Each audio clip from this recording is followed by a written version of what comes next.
Alrighty, good evening, coffee crew. Hope everyone is doing well today. We're back with another build stream today, which haven't done one of these in a week, I guess. So we're back, and as you can see, we've got the Rebel Y-wing starfighter here in front of us. I've done some work on it off stream, quite a bit of work actually. So we got it more or less complete. All that's needed are a few pieces here and there, but that's not what we're going to be working on today. I'm going to set that over to the side. Today we got 3 more Poképla models. We got Rowlet, we got Squirtle, and we've got Bulbasaur. And hello, Ari. They'll be joining Charmander and the others once we get all those built. As we usually do, I'm gonna throw up a poll so that we can decide which one we're gonna build first. So let me get that set up. New poll.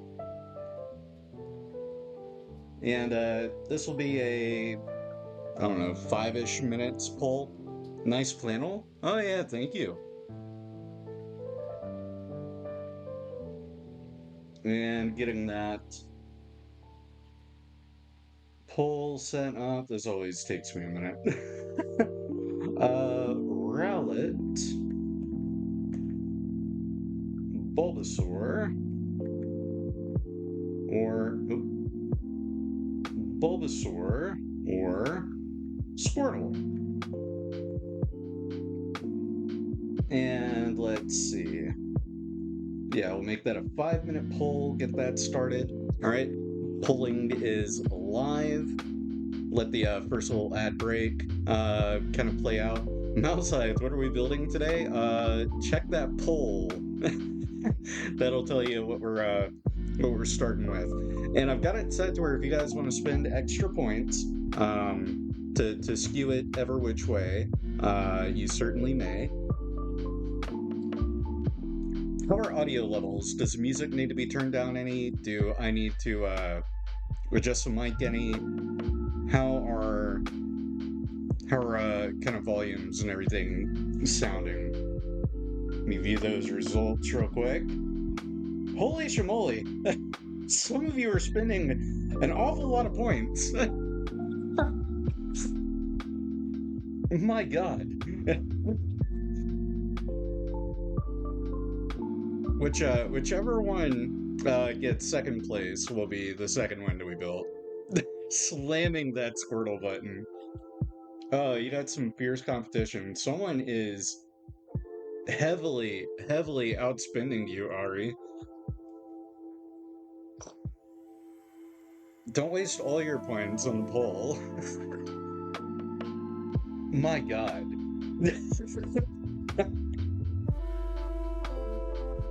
Someone has voted 100 times on fucking Rowlet.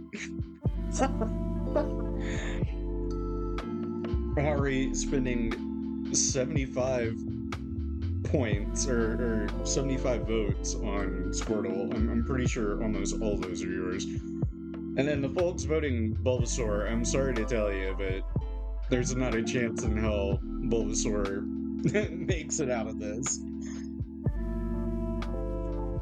Oh, that's funny. I'm gonna keep letting it go for a minute, just in case some other... Now refund our points? No. I don't think you can with the poll. I don't think you can refund the points with the polls. The points can only be refunded from the redeems. Rigged? Yeah, by you! You rigged it! You spent all your points for Bulbasaur, Rowlet, I mean. Scammed is a more, apt description of what is going on here. I do find it extremely, crazy that, you can't refund the vote points. Holy fucking shit. I can see how many points you've distributed on this mouse site. You don't even know what Rowlet is? He's that distinguished gentleman. There, now you know what Rowlet is. Yeah, 11,900.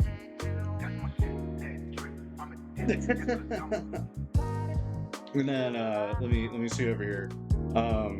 The two voters have contributed 1,000 points towards Bulbasaur, and Ari has spent a whopping 7,900 points on Bulbasaur or Squirtle.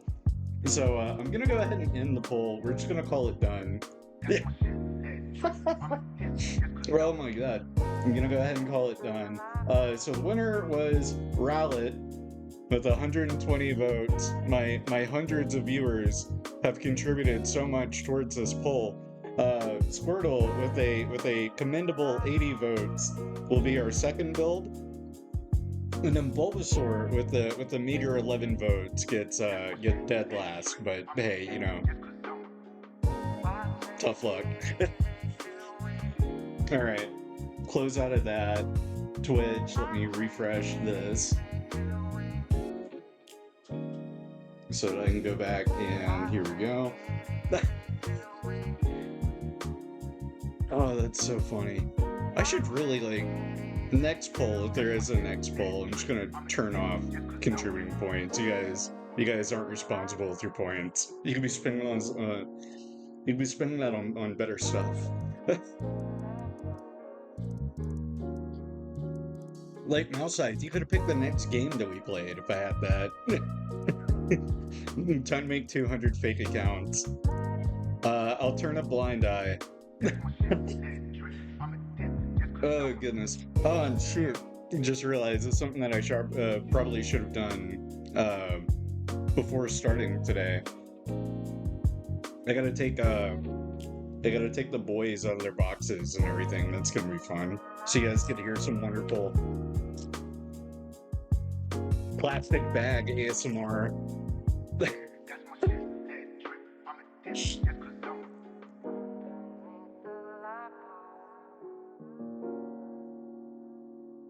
And set that over to the side. Rowlet comes in with an impressive parts count. This is I don't know if I can build this one, guys. How many parts is Rowlet? Yeah, he's 12 parts. I think that's the least amount of parts I've had on any of these. And then we do get stickers for the eyes. Anyway, let's see where it has us starting. It's kind of starting with the beak and the face. And then I say this every time that we're building these Pokemon model kits, but you don't need parts or anything. You don't need nippers, you don't need a hobby knife, you don't need glue.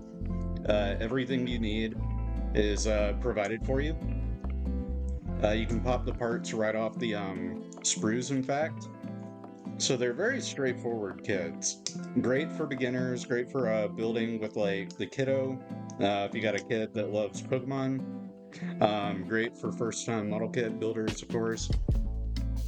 That falls into that beginner category.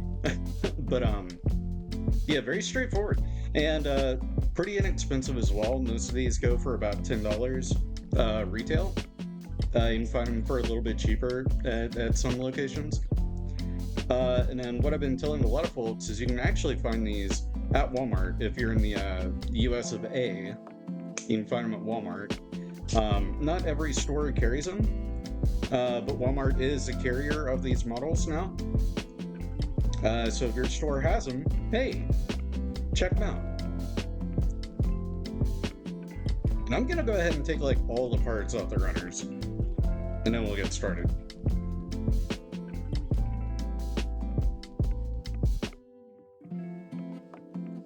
And then right away, Rowlet is this like kind of matte finish kind of plastic. So it doesn't really need a top coat or anything. It's going to look pretty great out of the box. And then the beak and the feet have a more like plasticky sheen to them, which I guess makes sense, being an owl and all.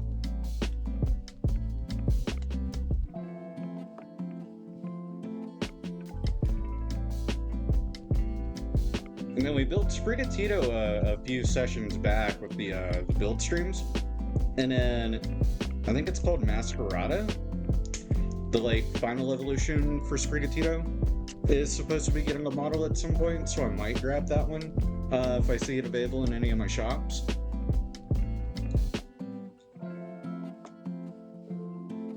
And then I'm just gonna go ahead and get everything clean too.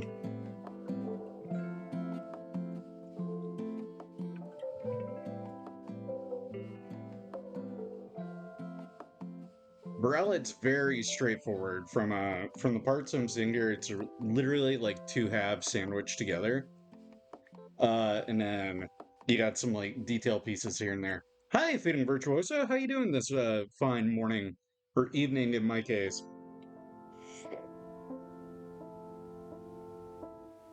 Sounds like it was a good choice for the person. I would say so. The other two are going to be a little bit more involved. So we're doing Rowlet, and then it was Squirtle, and then we'll do Bulbasaur. And doing well, how about myself? I am pretty good, Virtuoso. I've got a coffee, as you can see. We're building some Pokemon. And I've got a little something to show off this stream as well. I'll get to show off the Chewy Coffee Retro Game Corner. Or at least the humble beginnings of one. So I've been using the Retro Game Room name for a lot of my streams for a while now. And now I actually have a Retro Game Room. Pure Black Coffee, added stuff to it. So it's coffee pod. It's the Cafe Delights Mocha, which I have on my Throne page. If you guys want to provide me with coffee, that's a great way to do it, is over on my Throne page. And then I put just a little dash of honey in there.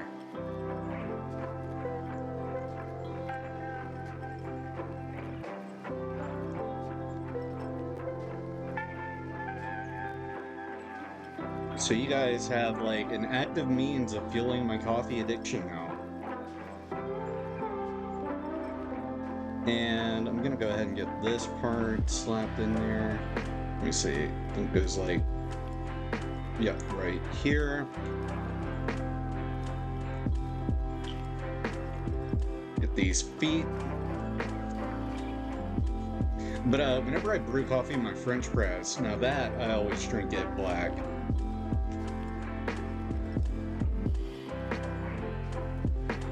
With the coffee pods, I find most of the pods just taste horrible. If you want a good, like, brewed coffee, you need to brew it yourself. Whether it be French press, drip feed, or a coffee machine. But the Keurig pods, they never get it right. I don't know how people drink K-pod coffee. Like, coffee. Stop by to say hi? Well, I am glad that you did. Hey, Ardian, how you doing? Have a fun stream? Certainly will. Hope you're not doing anything irresponsible like going to play League of Legends. I hope you're taking better care of yourself than that. Nice hands, thank you. They are in fact my hands on occasion. Sometimes my cats take them, but most of the time they're mine. Alright, so we got the face put on there, and then it wants me to go ahead and pop the face right onto the front here. And then we got these, like, dead, soulless, molded eyes. Which, it's great that they're molded, because if you took, like, black paint, you could paint around the rim, and you could do it that way. We're not doing that, of course. We're going to use the stickers. And then, where are these stickers? So 1 is here and 2 is here. Okay. We'll go ahead and give Rowlet his eyes, so that it's not such a dead, blank stare.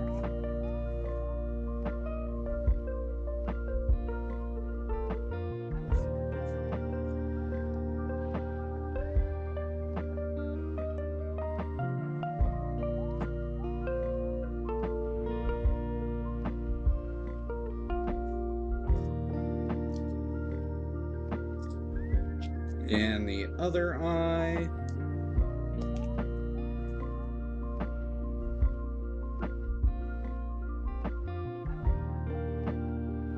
And in regards to the eye stickers that we've had with these Pokemon models, these have been some of the better ones. There we go. All right. And next, it has us putting the feet together, which is really just a matter of snapping these halves together and then going from there. And then they're universal, so one does not go with the other. Just snap them on and you're good to go.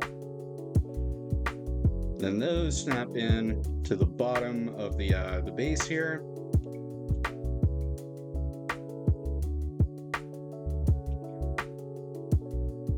And then that slides into the front here. And then we take the back. Yeah, we take the back. And he's got like the little coat tail. Snap that on, and then the back snaps onto the front. Ooh, a nice satisfying pop with that too. Patches, what are you doing, buddy? What are you doing? Patches, you can't fit behind the CRT. Buddy, it's too big. It's got a fat dumpy. Can't fit back there. I'm sorry, pal. Oh, wait a second. Oh, no. Let me rip Rowlet in half real quick. Because I just realized I'd missed a piece. That is where a part separator is going to come in handy, because it did have that satisfying pop. It's because it's a nice tight connection. There we go. Rowlet, get ripped in half. Pop that onto the back there. There we go. So I forgot to put the back of his little coattail on. There we go. And then we take his little bow tie, and Rowlet's done. Rowlet was very simple. Simple and clean, if you will. Go ahead and knock that one off your bingo card. The folks that keep up with that. But yeah, Rowlet was very simple and nice and lovely. And a very distinguished looking guy. Set him over here. So next will be Squirtle, which got the second highest number of votes. Patches, what are you messing with? I see you messing with wires. Why are you messing with wires? Don't do that. All right. Oh, and I can move that out of the way. Squirtle, and you can put your box art over there. Because unlike Rowlet, I'm going to cut out that box art.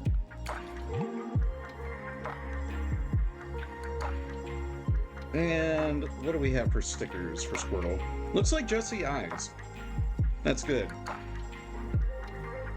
I was a little worried there might have been multiple stickers, or more stickers for Squirtle.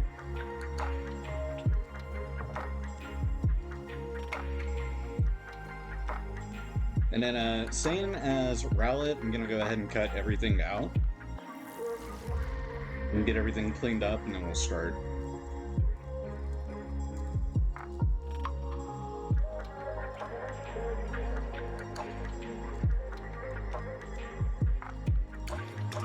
What is everyone's favorite Gen 1 starter?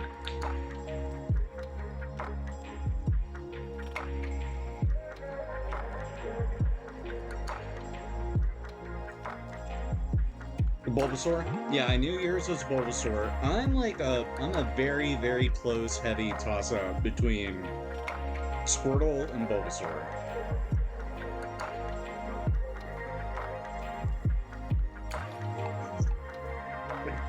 And then talking about the cursed piece of this build, that's got to be Squirtle's like dead, soulless face with no eyes in there. that's like that is terrifying. But again, molded eyes for the eyeballs. So if you want to paint those, you certainly can. It'll be quite simple because It's all molded, lined up for you already. And I'm glad that the shell is color separated. I was really worried when I bought it that the shell was gonna be like a big white sticker that would go around like the rim. But that's not the case, thank goodness. And then do my eyes deceive me, or does Squirtle have a little bit of articulation here? Ooh. If it does, that's exciting. Because I do see where we have little ball pegs that usually indicate some level of articulation.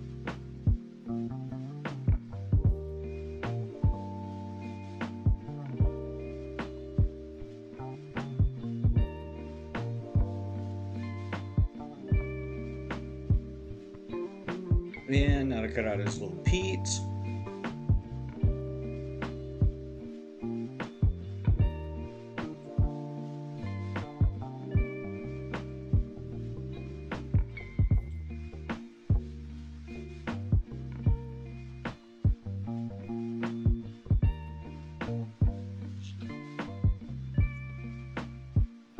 But for anyone going after the Gen 1 starters, I will say that Squirtle and Bulbasaur, I think, are the harder to come across right now.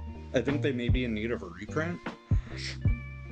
Because I noticed on a lot of sites, like USA Gundam Store, I think had Squirtle up for pre-order. Or it might have had Bulbasaur up for pre-order. One or the other was up for pre-order. Even though these came out, like, earlier this year. So they sold out, and then like a second wave is supposed to be coming. So you can pre-order and guarantee a Bulbasaur or Squirtle from USA Gundam Store. I know that much. I had to buy these guys off eBay. There's like it wasn't a GameStop. It was some sort of a like brick and mortar, like mom and pop game store. Had a couple of them, and they happened to have Squirtle and Bulbasaur, and they weren't outrageously priced, so I grabbed them. It's like, I'm not gonna say that eBay is a great place to look for these, but for some of the older ones, it might be an option. Um, though typically when it comes to model kits, I would not rely on eBay at all. Uh, I would go to a retailer, like an actual established retailer. I say that like eBay isn't established, but anyway, um, it would not be my first pick. We'll leave it at that. I've been burnt by eBay in the model kit sphere. So far, my gaming finds on eBay have all been pretty legit, so I haven't had any bad luck there. But model kits, I have been, or I have had some bad luck. This is a lovely blue one, Squirtle.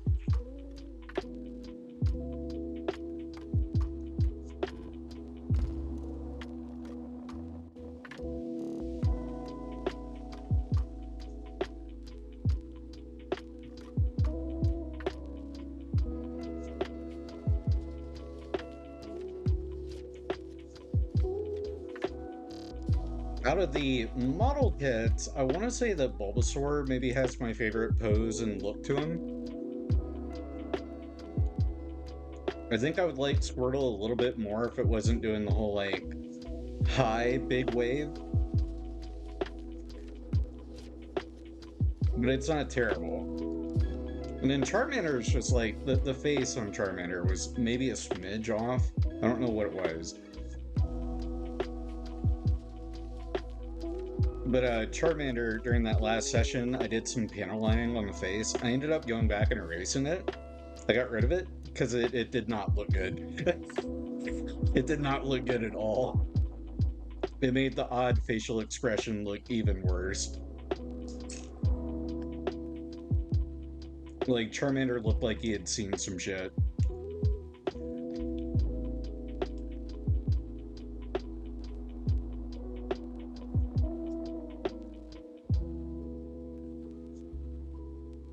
and you come here. There we go. And that, and then we got one more piece. So as you can see, we only have a few more pieces than we did for Rowlet. But Bulbasaur, or Squirtle, sorry, Squirtle has a little bit more dimension to him, just a little bit. Do I want to put the stickers on the eyes before I snap it in? I think I do. That's how I usually do this.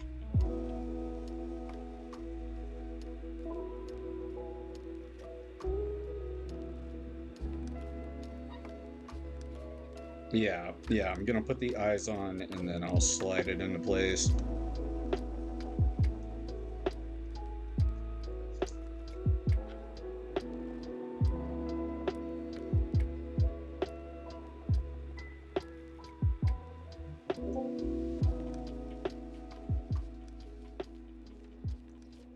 Alright. Go ahead and pop those eyes into place. Oh, that's beautiful. That might be the best placement on the eyes I've had, aside from Rowlet's. Rowlet's was like, if you messed up on Rowlet's eyes, maybe model kits aren't for you. And get the back of his head popped on. No, we got a disembodied Squirtle head. I wish there was an option part. or no. Make a P Bandai version. Bandai, I'm giving you permission to make it a P Bandai. Make a P Bandai version of Squirtle with like a notch in like the nose or whatever to put an extra piece for his sunglasses. We need the Squirtle squad. Please. You have ChewieCoffee's express permission. John Bandai. You can make it a P Bandai. I will not be upset. You can do it. I can't speak for everyone else, but you can do it for me.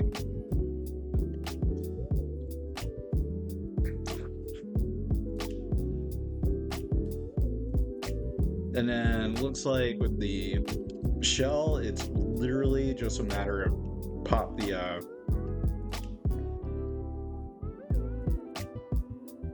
the back of the shell onto the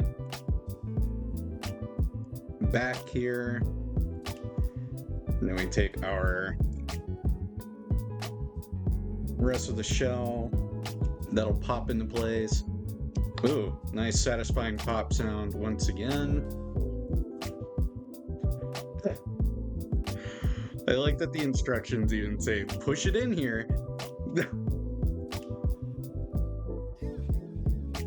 And then we take the arms and the legs.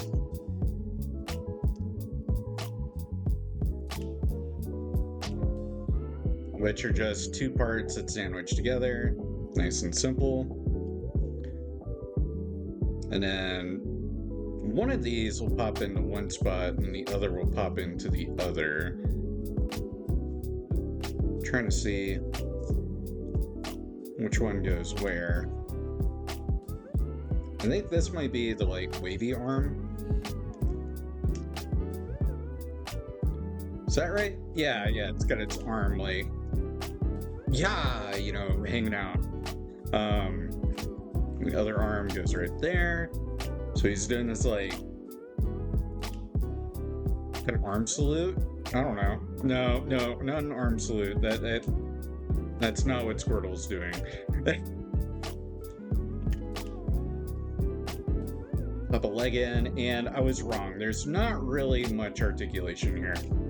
Yeah, that's not really supposed to be articulated. And then that will pop on like so. And then the seam lines aren't terrible on Squirtle. And then we'll pop the head into place. Now the head does have a little bit of like a swivel side to side. But otherwise it's supposed to be like pretty straightforward, straight on. And then the tail, two parts sandwiched together. And then they pop into the bottom here, and then the tail is pretty articulated. So you can swish it like either side. Pikachu kind of had the same thing going. You can have it, you know, Facing more downward if you wanted. But there you have it. There is Squirtle. And I think the tail is meant to go this way. Yeah, I think the tail is meant to go this way. I think it gets more ground clearance. Yeah, it gets more ground clearance if you have it this way. There we go. Squirtle.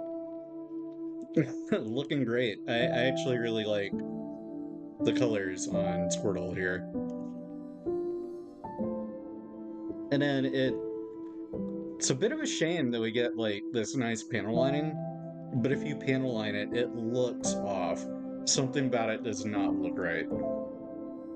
So I'm like, it's weird to encourage that you don't panel line it. And then now it's time for everyone's favorite, the boy.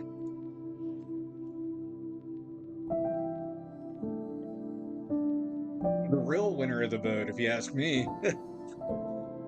I'm gonna finish my coffee first because it's starting to get cold.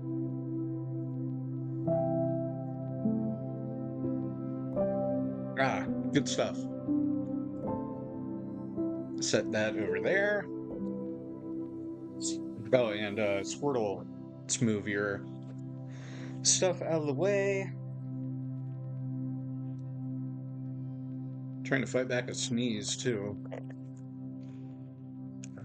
And coming in with like exactly one less part than Squirtle, we have Bulbasaur.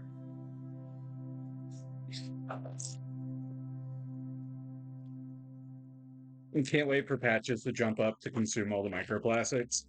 He is currently MIA. I don't know where he is. That's it's kind of concerning. I'm not sure what to feel. I don't like knowing that he could spring out at any moment. Meanwhile, Chewie's here. Chewie's in the little cat cubby. I'll show Chewie off. Boink. There's Chewie. Hi, Chewie. Oh, he's in his cat cubby. He's an Eevee sleepy boy.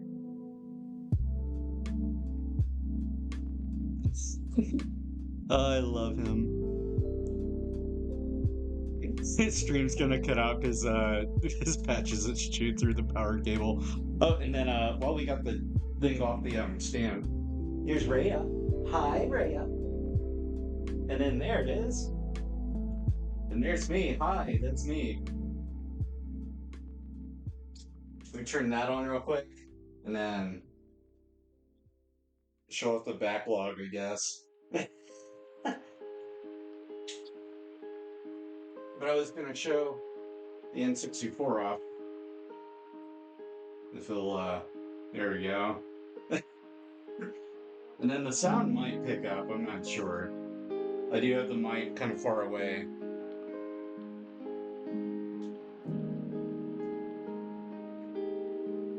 Is that an F91 kit? Oh yeah, right there. Yeah, I got some F91.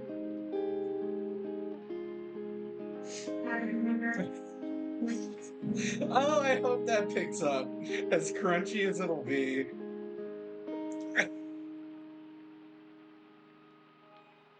Oh, it does not pick up. Oh no.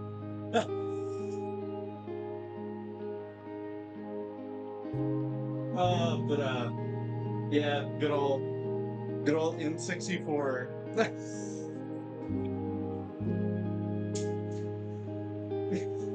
Hi, Rhea. Hi, beautiful. All right, set this back up.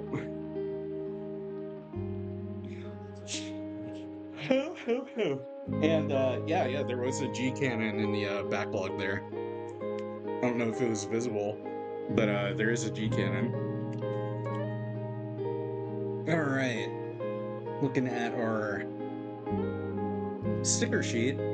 Yeah, it's the biggest one that we've had so far. We got the like bottoms of the feet with the toe beans going on again. So does that mean that? Yeah, okay. So the bottoms of the feet are just plain white. Oh no! Oh, I just realized. The feet have a little bit of a lip to them because they're supposed to like warp up to cover the lip of the white. Oh, that's gonna be gross. Might have to knock some points off Squirtle, Bulbasaur for that one. But in the meantime, let me get all these parts cut out.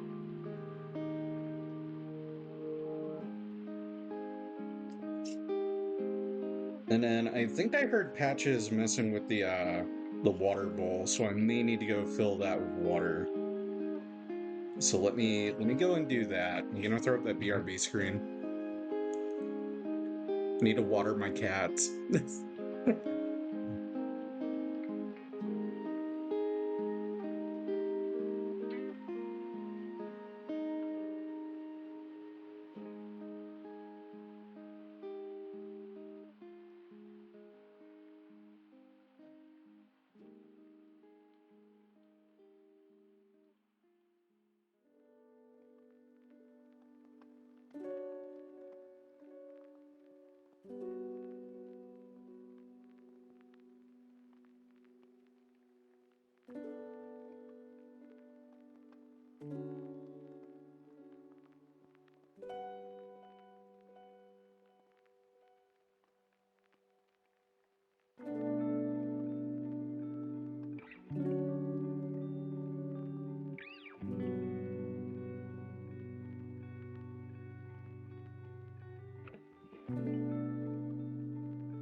Alright, I've returned. Cats have been watered. But one of the neat things with the N64 in the CRT is when I can finally like play N64 games kind of the way they were intended to be played. But one of the downsides is I don't really have a means to capture and share that in like the correct, proper way.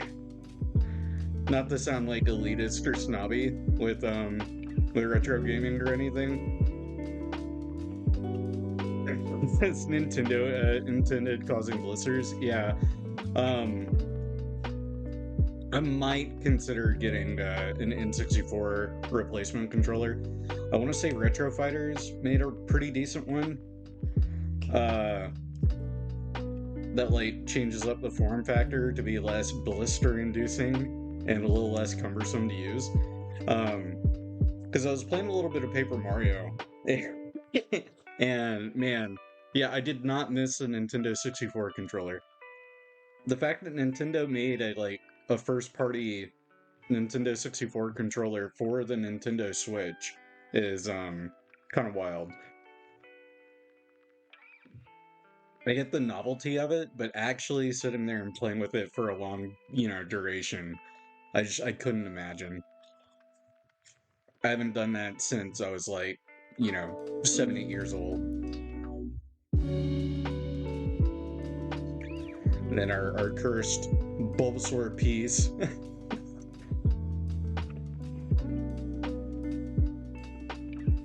The headpieces are always the worst.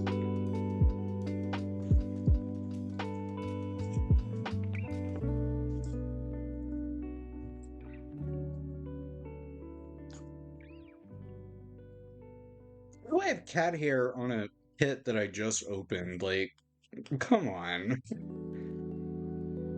More than anything, it's that the analog stick is just a hard plastic without a rubber grip. Yeah, there's no rubber or anything in the N64 controller. It's all hard plastics.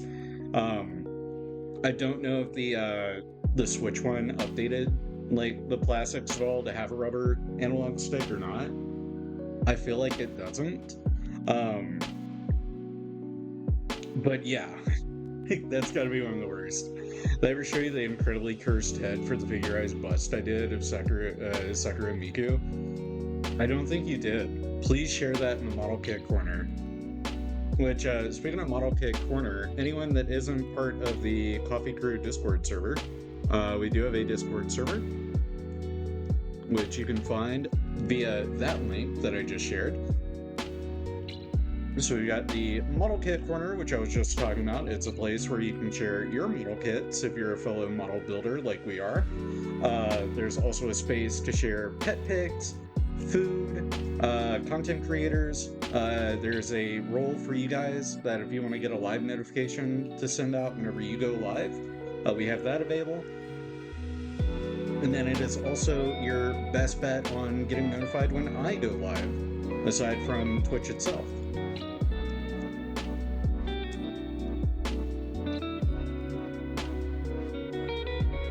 And getting this cleaned.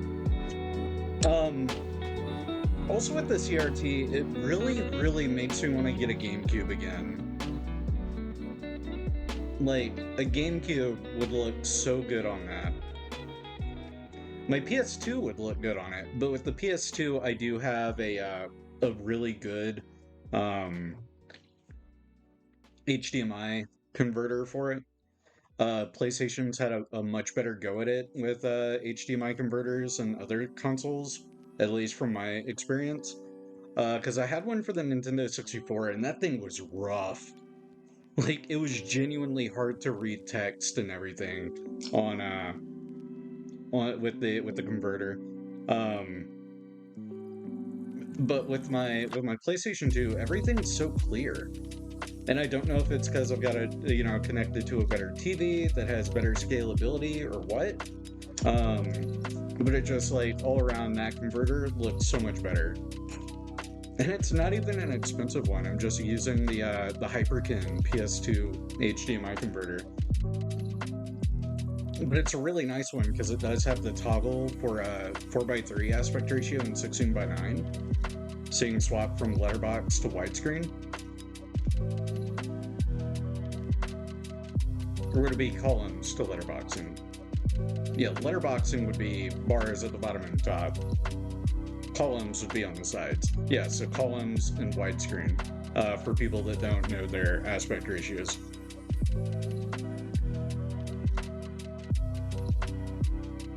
And almost done cleaning parts, and then we can start with the assembly. And you posted it. I will check that out here in just a second.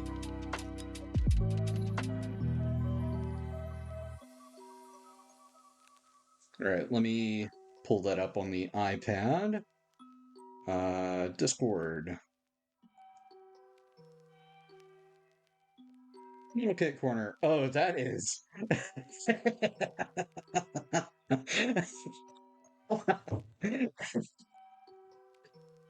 Oh, that is awful. Oh, that's heinous. Oh my god. That's not okay. Christ. Don't know what I expected, but it wasn't that. Actually, wait a minute. Maybe the bottoms of the feet won't be so bad. Hold up. It's horrifying. What's worse, that's on top. As soon as you lift the lid. Oh no.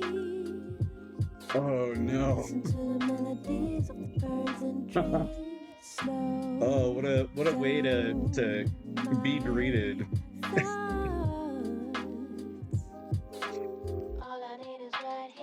Natty's probably gonna love that one. It's not Hatsune Miku, but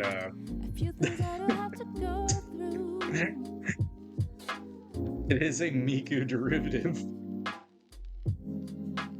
I don't think I like Hatsune Miku anymore.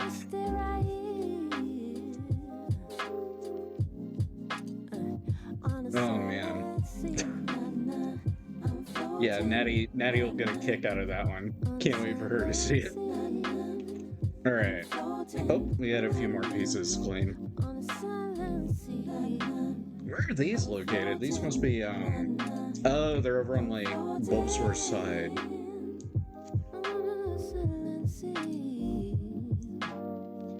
It'll also show off more of the, N64 and the CRT in a moment. I just wanted to get these kits built first, and then I'll see if I can't finagle things around and get a setup over there. Because, like, I could stream the N64 from the CRT, but it would literally just be my phone on a tripod recording, you know, the TV. Which, you know, isn't the most exciting thing to look at. Uh, but I see plenty of people do that on YouTube, which I think is hilarious. What I also find hilarious is the amount of people that have taken like PlayStation 5s and they play PlayStation 5 on the CRT. And some of the games do not look bad when played in that manner. Make sure I got this eye in the right spot. Yeah, that's right. It's just so odd, but so cool that you can do that. They have HDMI to analog converters, or HDMI to component, and they work. It just works. It's not the prettiest picture. It's got some, you know, blurriness and muddiness to it. But the image is surprisingly clear. Color accuracy is really good. That's always been a thing with CRTs, is color accuracy. And that's where, like, our modern day panels are kind of finally getting to that point, especially with, like, OLEDs in regards to color accuracy. Ooh, I love Bulbasaur's eyes. Okay, I like that a lot. The side eye. And then this other piece right here, it pops into place right up top. That gives Bulbasaur their dark green spots, looking lovely. And then we can put the back of the head on. And we do have a little bit of a nub kind of mark up here, scratched out with the fingernail just fine. Alright, eyes look good. Now for... move my instructions over somewhat. Now on to the rest of the body. So we get some more of the green popping out there. Then we get another piece over here. Pops in place like so. That's actually a really cool way of doing the green spots so that they're not all stickers. There are a couple, like there's one on Bulbasaur's ass here that needs to be a sticker. But most of them pop on and it's, you know, actual color separated plastic. And then there's one right here on the arm. Alright, let's get Bulbasaur's little tramp stamp on there. And then it's all molded, so if you wanted to go through the headache of, like, color coding and, like, color matching with the paint, you could paint these spots if you wanted to. The stickers, they go on flat enough surfaces, so I think you'd just be wasting your own time doing that. And then just kind of flatten that out with your fingernail, or you can take, my toothpicks are way over there. But you can flatten it out with a toothpick. Works just the same. No, we do have this little guy right here. Little guy goes right here. This is one where I feel like I'd probably want a toothpick.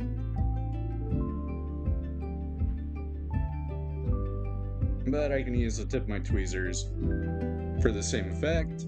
There we go. Bulbasaur's backside is now the proper darker green. Then we got one more, which goes here on the arm.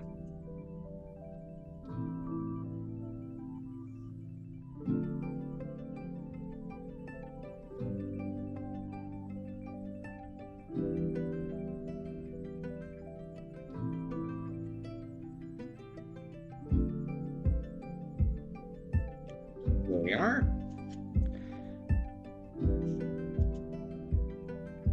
And then I'm gonna go ahead and put Bulbasaur's head on. Looking adorable. Just need this bulb. And then the bulb is just two pieces sandwiched together, and then satisfying pop. Yep, two pieces sandwiched together, and then there's a little notch right here on the top for the like sprout little piece.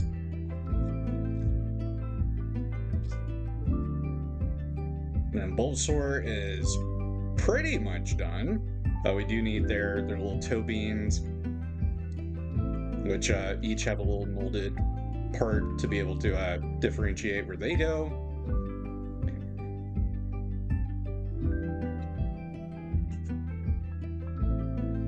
There we are. And then, okay, so I was worried that the pieces would need to wrap up and around. They don't. So it sandwiches in so that you don't see it from the bottom. So this is another case where if you wanted to skip out on the little toe stickers, you could. You wouldn't be missing much. But if you did, you know, pick up Bulbasaur, they got these like white bottoms to their feet.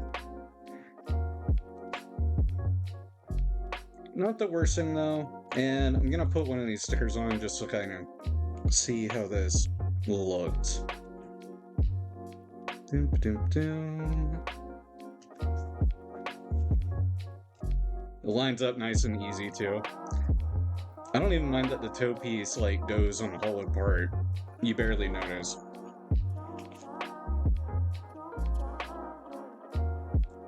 Because I cut off Charmander's toes and now I'm realizing maybe I didn't have to.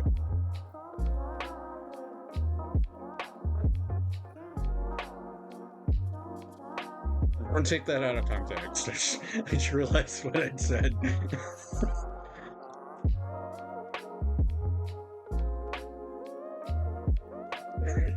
There's a poor Charmander out there without any toes.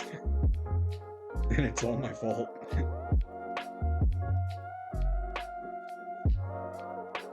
That is slightly off. Let me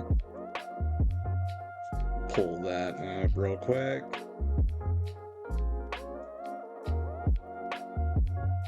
And there, I think that's lined up better.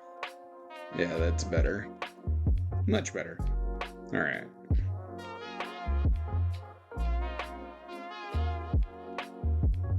And we got one more.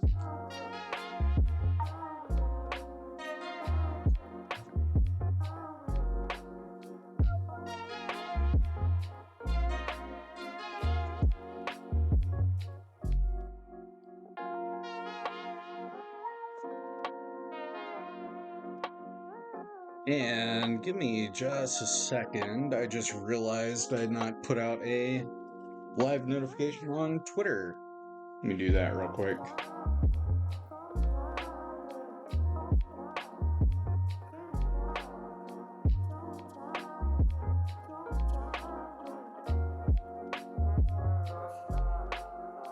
Copy link.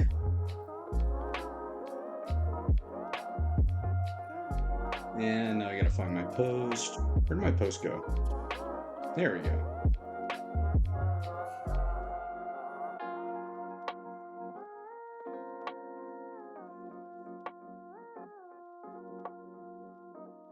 I'm getting our live notification posted out like an hour into the stream.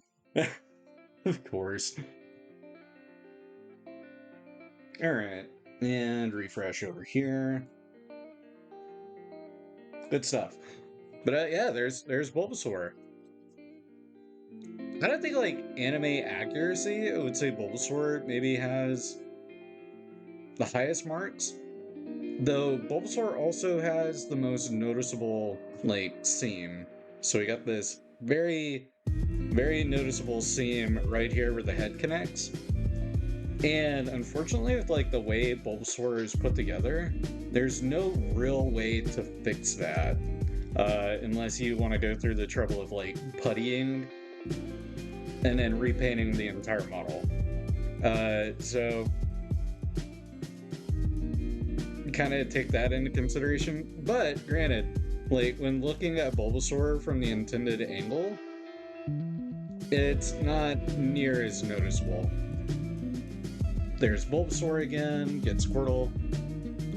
Nice and close.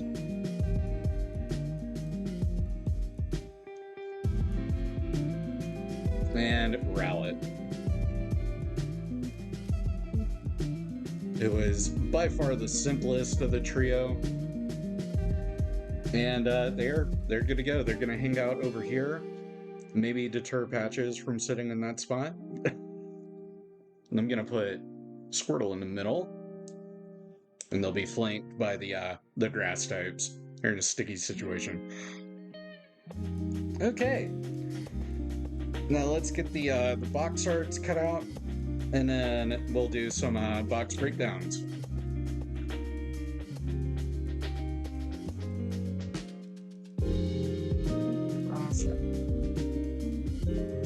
Whoa, 2-drink streaming, what?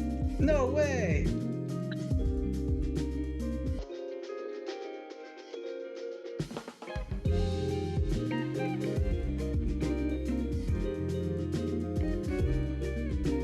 It's like a Christmas miracle in September.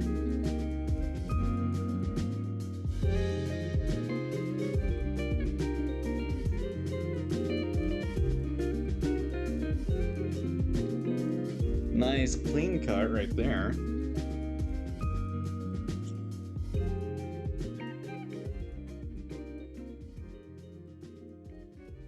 And not as clean there. Get that pulled up. Let me start moving some of this over here. There we go. And one last little side.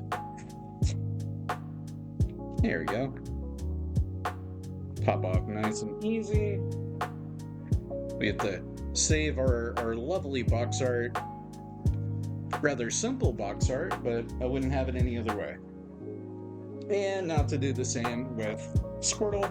Unfortunately, Rowlet, they put that big, ugly, like $8.99 sticker on him. So I will not be cutting out Rowlet's box art. Rowlet will be relegated to being rubbish, trash. Hi, Rhea. Do I hear you behind me? Who's behind you? Hi, Rhea. Oh, it's Rhea and Chewie. Are you two conspiring? What are you doing? What's up? Ooh, Chewie, big stretch.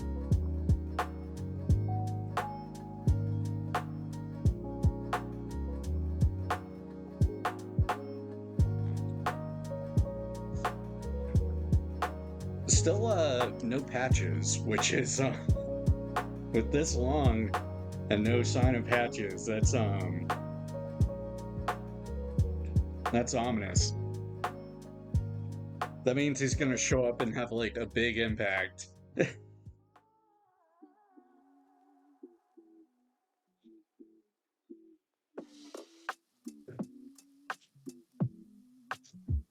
Here we are. Now I got Squirtle's box art. Aw. Chewie's giving Ray a bath. How sweet. Alright, I'm gonna go grab a breakdown box. So I'm gonna mute the mic for a second. And back in a few.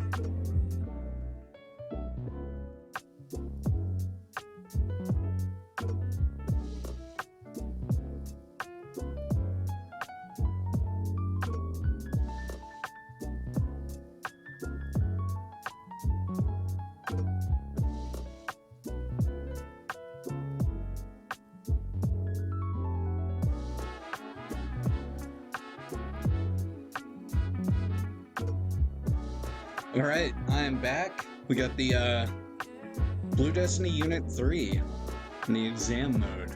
But here's the dealio. It's in the box. You're bamboozled. So this one, I guess I didn't have any spare parts. So it's an empty box. So we're just gonna cut out the box art. And then I will grab the Unit 3 and show it off. I just gotta figure out where I have it. Oh, there it is. It's like staring right at me. Because that's what we'll do for more like the rest of the stream, is we'll do box breakdowns and cut out spare parts when we have them. This one didn't have any. And then I'll show off the models if they're within reach and available. And then I was going to go ahead and show off our next build as well, which let me quickly consult to my build log. Notes. What have we got here? Gunpla build log. Scroll all the way down because we are on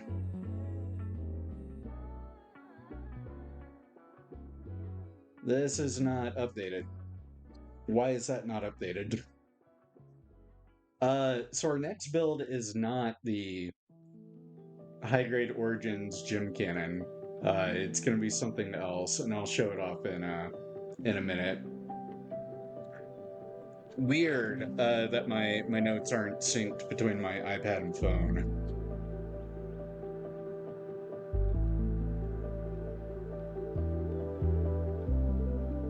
Had a much older version of the build log.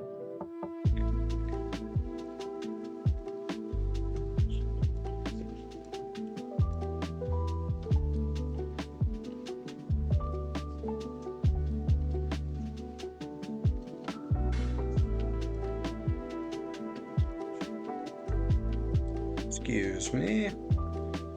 Get this cardboard off my cutting mat. Oh, that's a horrible cut right there.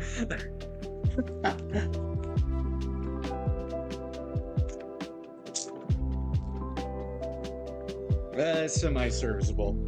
I'll take it. Anyway, here's our box art of the Unit 3. We have the Unit 2 kind of lunging in for an attack in the background. Both are in the exam modes, which for those that aren't Gundam peeps, basically these Gundams have like an artificial AI that was like the soul of a person, if I'm not mistaken. And it can possess the mobile suit for a while and like enhance its power. And anyway, Unit 2 is a stolen unit, which is why it's in like a blue and orange color scheme. I haven't put that one together yet.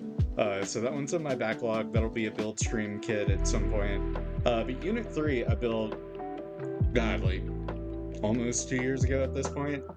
And I've got it right here, so let me grab it and show it off real quick.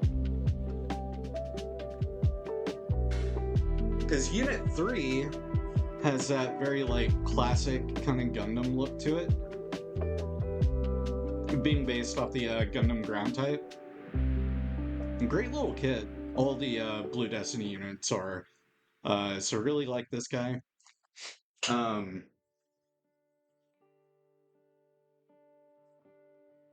And then Unit 2 has maybe Unit 2 is maybe the best color scheme out of the bunch. Because Unit 3 is like white and blue classic Gundam colors. But Unit 2 is that orange and blue. And it's so cool. It's very Ifrit exam, or Ifrit kind of colors. Ifrit Custom, there we go. The Ifrit Custom has those colors. And it's like very Xeon for the Gundam side story Blue Destiny. And then the Blue Destiny itself is an all blue unit, hence the name Blue Destiny. And it's a cool kit too. I'm not going to show it off though. So we got that done. Let me grab another box. This time I'll try and find one that actually has stuff in it. So back in a few.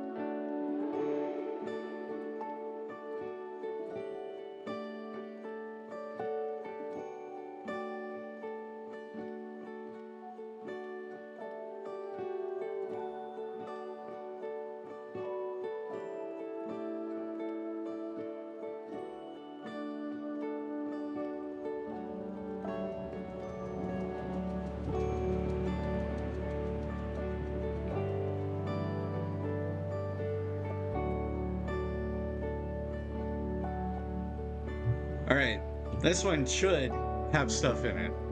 So we got the Master Grade Powered Gem. Get that lifted up. Set this off to the side. Ram, what are you messing with? Are you chasing a spider? I think she has a spider. Alright, we got our manual, which we may need that. So I'm going to set that right here for now. And we have extra parts for the Master Grade Gundam. I think this is the 1.0? No, this is from the version 2.0. So we have a couple of bazooka parts. And then we got a couple more bazooka parts here. We got a couple pieces for its beam rifle. Beam saber effect parts.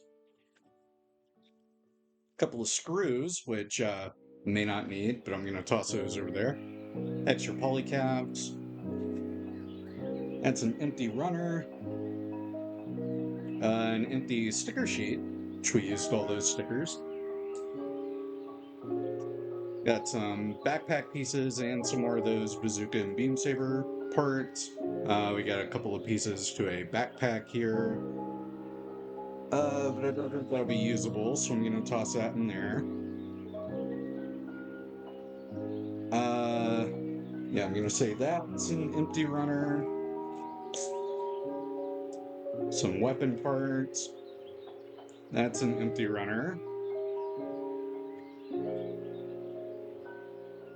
Got some extra chest piece kind of parts. So you have the chest piece for the gem type C. That won't do us any good here. Need that. We do have a singular beam saber there. And that's junk, and that is junk. Alright. Set those over here. Oh, setting those on top of the Y-wing. Don't want to do that.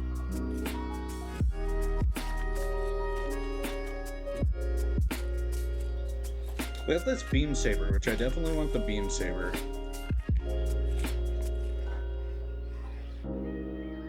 Because it's the Gem Type C beam saber. Or actually, more accurately, it's the RX-78-2 Verka beam saber. Since the Type C and the Verka share almost all their parts, aside from the head and then the kneecaps.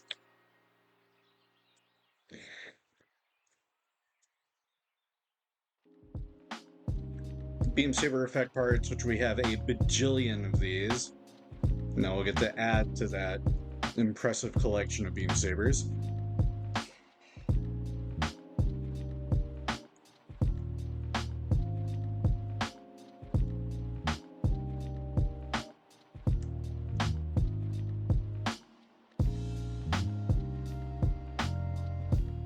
There we are.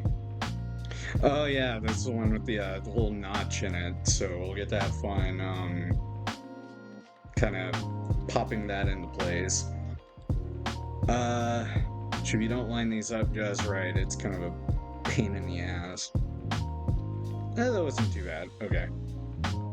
So there we go. Got a beam saber with the beam saber effect parts, so I can demonstrate that real quick. Basically a lightsaber for your Gundam.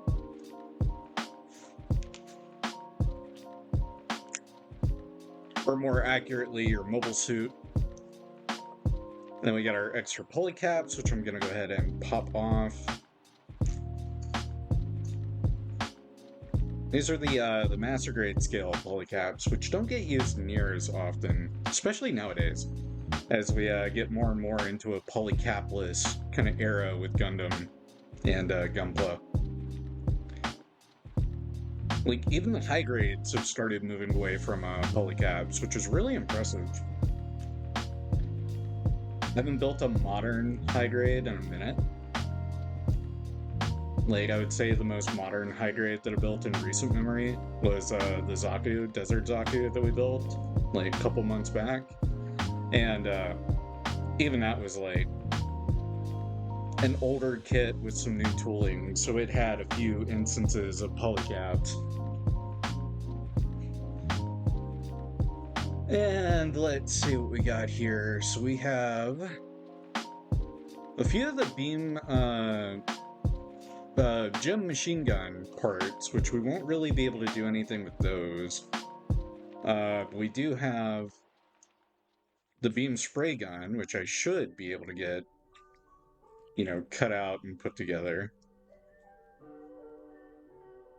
I think I have pretty much everything I need for it here.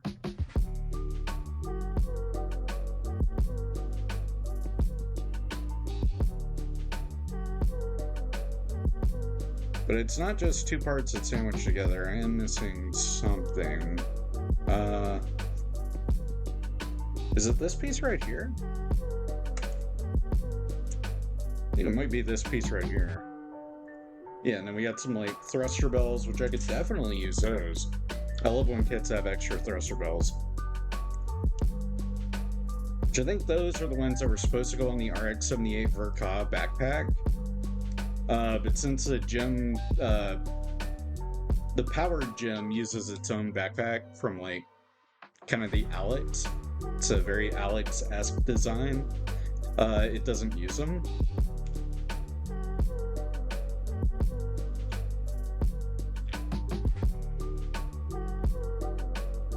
And I will show off the master grade powered gem in a moment, once we get all the spare parts cut out.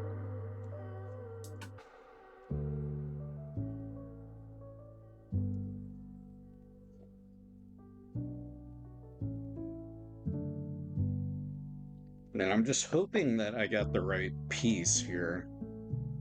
Yeah, this sandwiches, or this kind of pops into place there. And then these two sandwich together.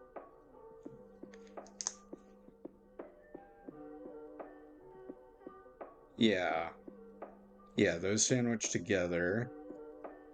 And then I don't think there are any other moving parts. And then the muzzle brake kind of just pops onto the end there. There you go. Very, very simple gem beam spray gun. The kind of 0083 style. I think that's the only place it really shows up is 0083. I don't think this design shows up in Zeta Gundam or anywhere else.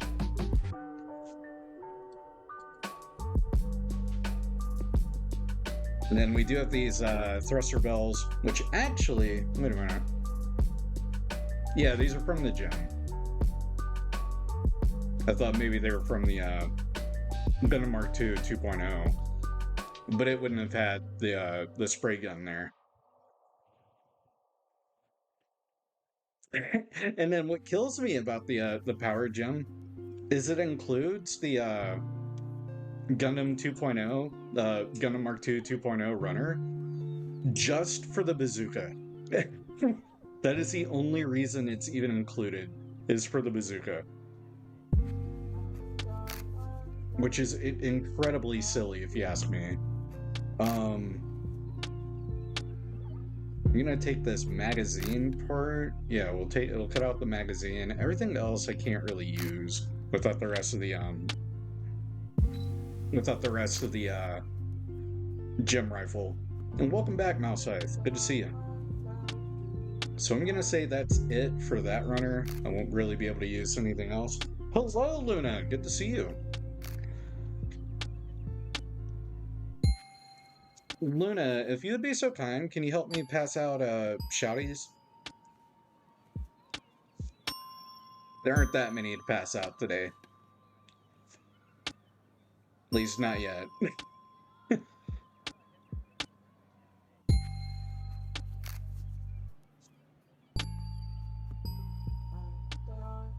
Apparently someone is hacking Carlbot on Discord, so be warned, just an FYI. Thank goodness I have not implemented Carlbot into the Coffee Cruise server.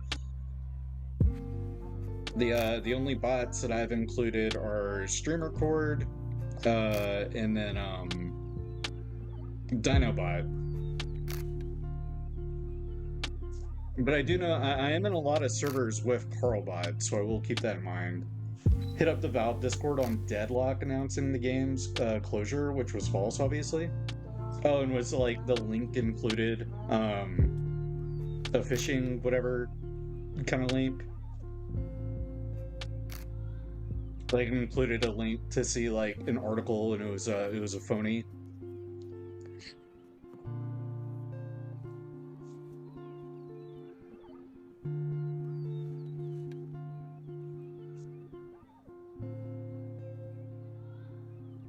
Not a link, but I noticed a spike in public Discord Carlbots being shut down across the board. Oh, okay. Yeah, go ahead and like nip it in the bud before it can compromise users. Makes sense.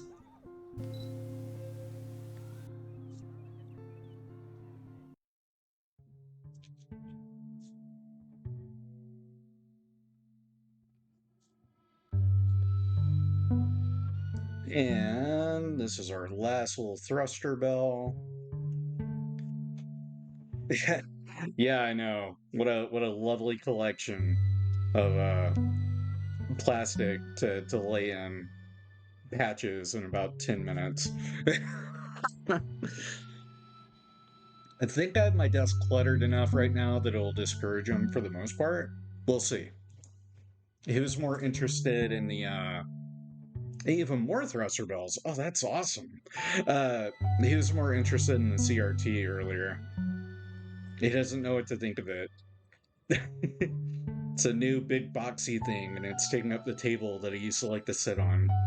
And now he can't fit up there anymore because it's bigger than he is. Was he trying to lick the static? No, he was just checking it out when I had it turned off.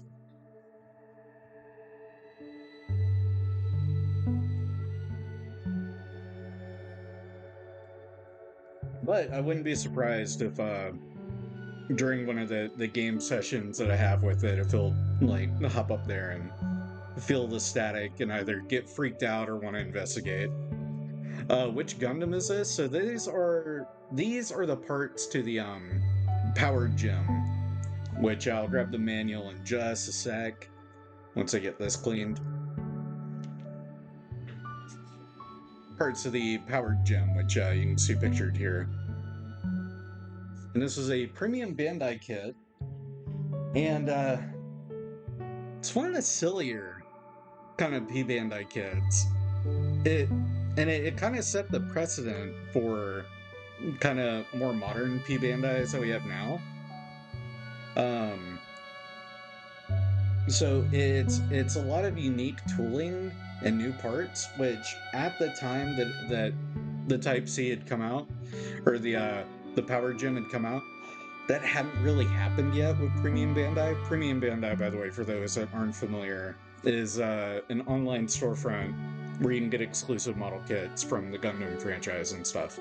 But it was unique tooling, which they hadn't done that for a P Bandai up to that point. P Bandais from, years prior had just been, color swaps, and they might have had a new weapon, like one new weapon, or they had a weapon that wasn't included with that kit by default, and they took it from another kit and included it in that one so that you could fit it with the weapon from, whatever color variant source it came from.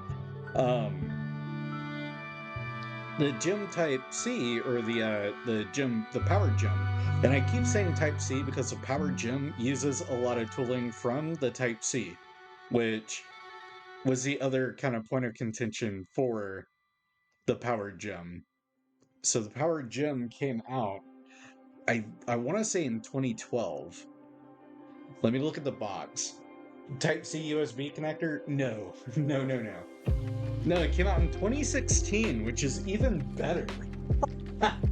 So it came out in 2016, but I would say like 80-90% of the tooling from the kit was from a model kit that came out in 1999. So like, man, not a great feeling. So it's one that I would definitely say kind of warrants getting a 2.0 treatment. It can still be a premium Bandai, whatever. But like, give it some actual proper modern tooling. Don't don't box up a kit from 99, 2001, whatever, and kind of sell it off as a 2016 kit. That was not very kosher on Bandai's part. Which is one of the reasons that it's not a very great premium Bandai kit. It's not one that I really recommend, unless you're a gym fanatic like I am. If you're big into GMs, by all means, go for it. But if you're not, if you're just mildly into, grunt suits and gyms, pass on it. It's such an easy pass. Let me grab it real quick.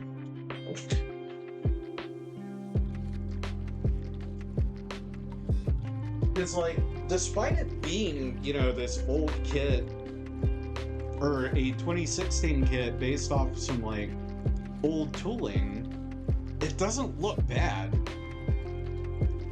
The pose you see it in right here is gonna be one of the better poses you can get it in. And then also, the visor is not green out of the box. So the visor, I took a green Sharpie and I had to, paint the visor myself.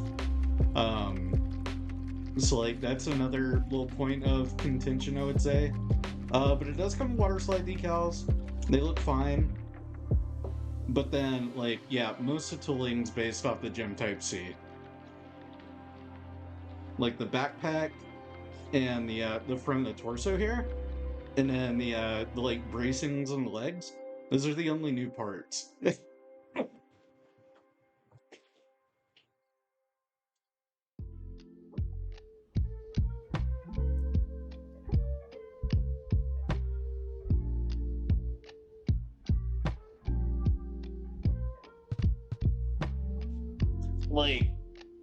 It looks great, but don't get it. Don't get it unless you're a gym fanatic. And then let's see what else we got here. So we got our bazooka parts, which I do need to cut these out, because that is one of the more complete kind of parts you can get from this. And did I leave any bazooka parts? No, they're further into the pile. Okay, that's good. We got our bazooka part here. It does get a really cool bazooka. It gets the Gundam Mark II's bazooka, which is, again, the only reason that the Gundam Mark II runners are even included on this kit.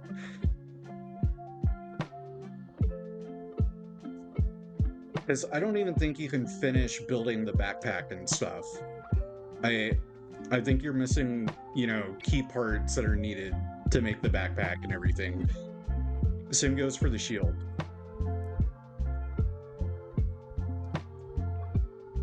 Yeah, I'm pretty sure same goes for the shield. I am gonna cut out the beam. No, I'm not. Because I can already tell you looking at this. No, we get more of the parts there. Okay, I will cut these out. I was thinking you don't get enough parts to make the beam spray gun, but I think you do. I feel like you do.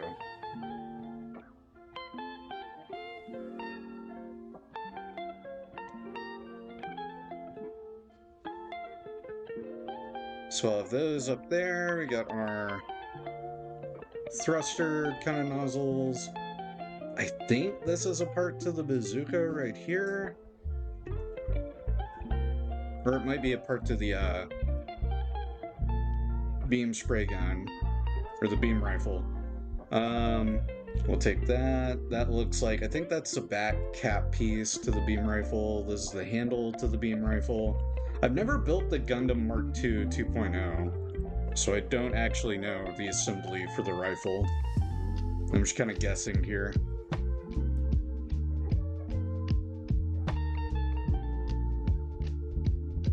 That out. We got some sort of a handle here that I'll cut out. I think this might be for the bazooka.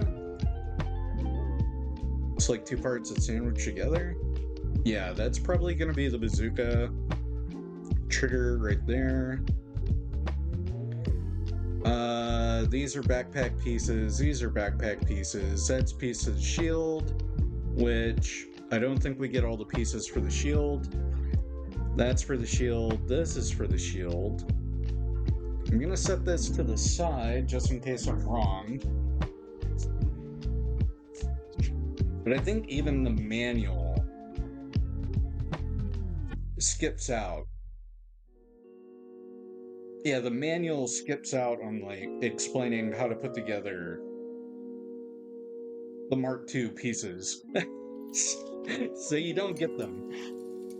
And then yeah, so that's bazooka. This is bazooka. These are bazooka. And then there's one other piece that went with this. Hold on. Skip doop doop. Oh, it's literally just a barrel and it gets sandwiched in there. And then the magazine, which the magazine comes off of this runner right here.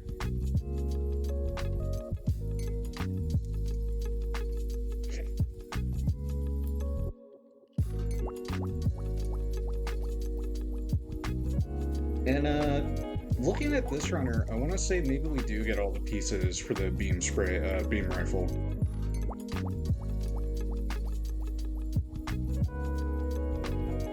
Yeah, I think maybe we do.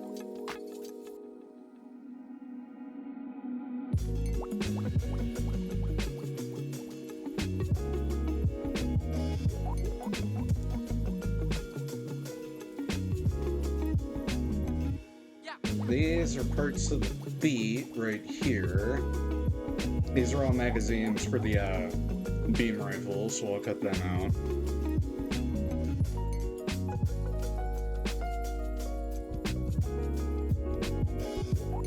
We got the Mark II's pilot chair on this runner, which is kind of funny. We get this piece right here, which I can't really tell what that is for. I'm gonna say that's for the rifle. If we can make the complete rifle, that'll be pretty cool.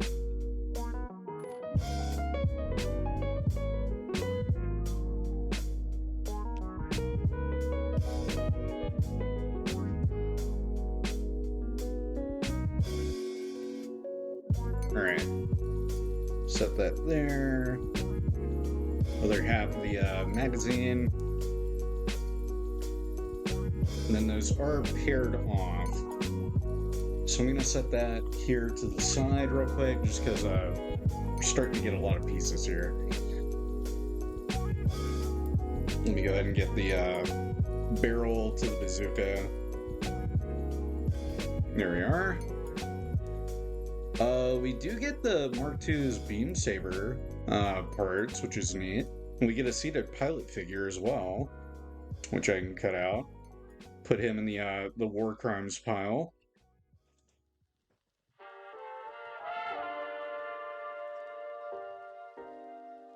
Beam saber, beam saber. That's gonna have to be picked up.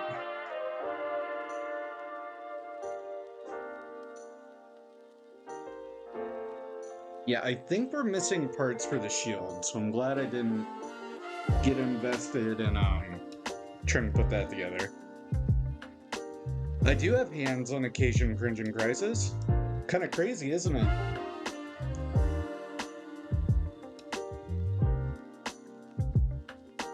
Hope you're doing well today. Good to see you.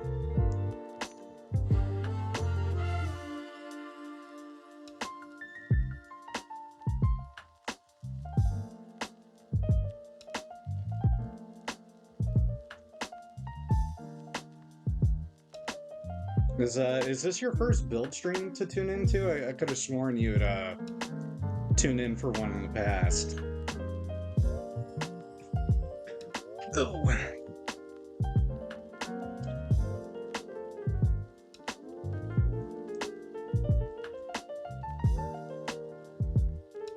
Because the build streams are certainly a vibe. And by vibe, I mean low energy. Think first, but my memory is horrendous. Fair enough. They're like very low energy, very laid back. So I enjoy them. They're a lot of fun. And then sometimes with the build streams, I'll have drinks. Today, no drinks. I had a coffee before we started, or actually as we started. So no cocktails for me. I do need to go and grab a bottle of water here in a moment, though, because I can tell I'm going to need to hydrate or dihydrate. Get the pilot cut out so we can put him in the war crimes pile. I want to say this is Jared Mesa, or it's supposed to be Jared from Zeta Gundam. They're in the Titans blue.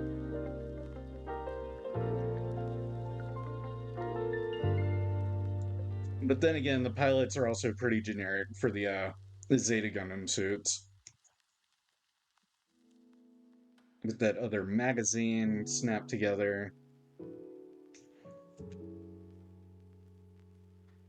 And as I do with most of these streams, for those that don't know what the war crimes pile is, I'm not a war criminal, at least not technically, and I'm not insane, at least not technically, but I do have, thank you Malscythe for the hydrate, I do have a pile of unpainted pilot figures, like a big pile of them, that I call the war crimes pile, and it's pilot figures that I intend to go and paint at some point.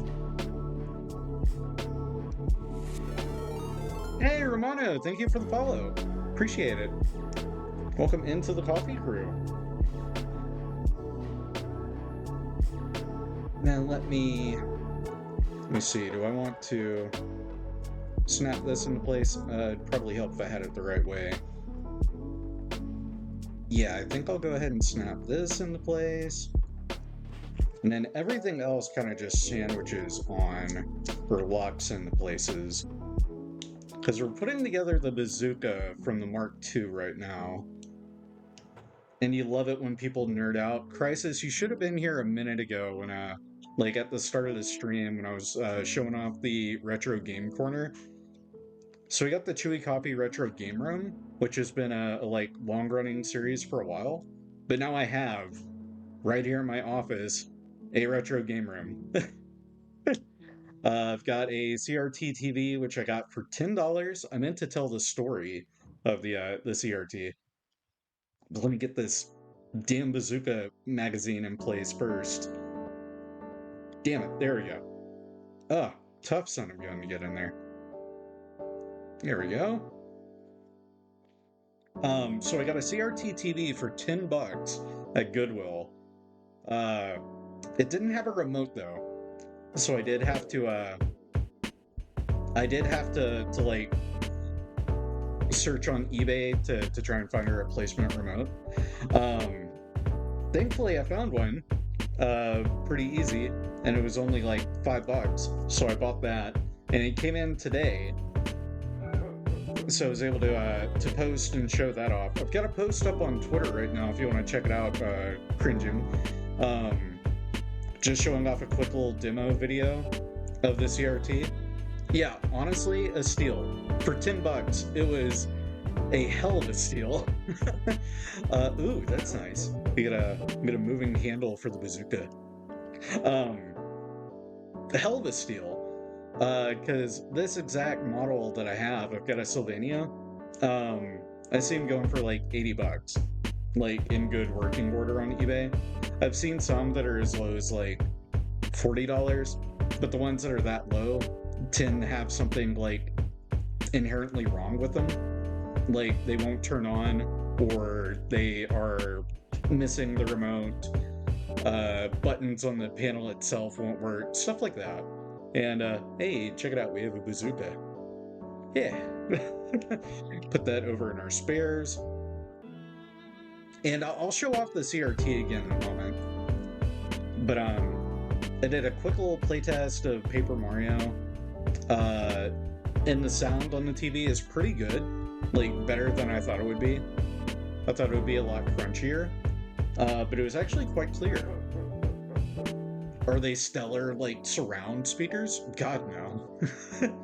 But for, like, built-in mono speakers on the CRT itself, it's a hell of a lot better than the default speakers you get on modern-day flat panels, which has put us in this interesting, like, audio landscape that we're in with TVs, consumer TVs.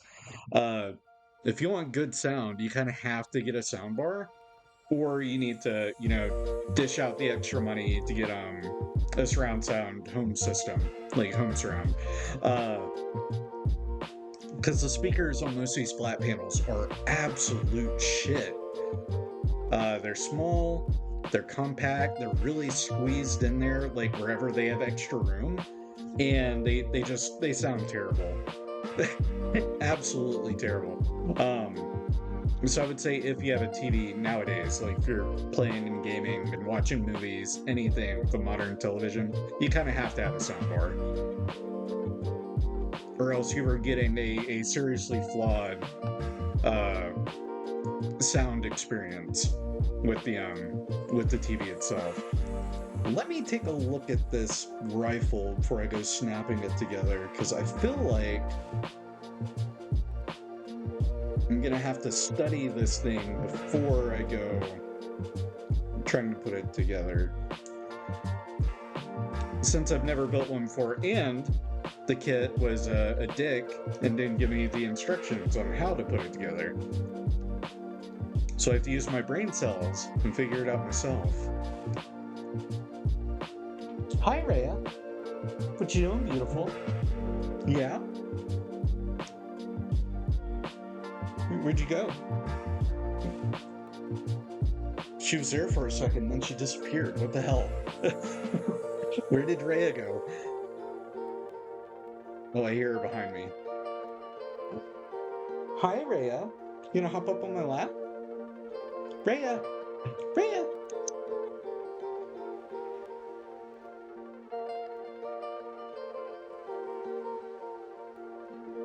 She might hop up here. We'll see.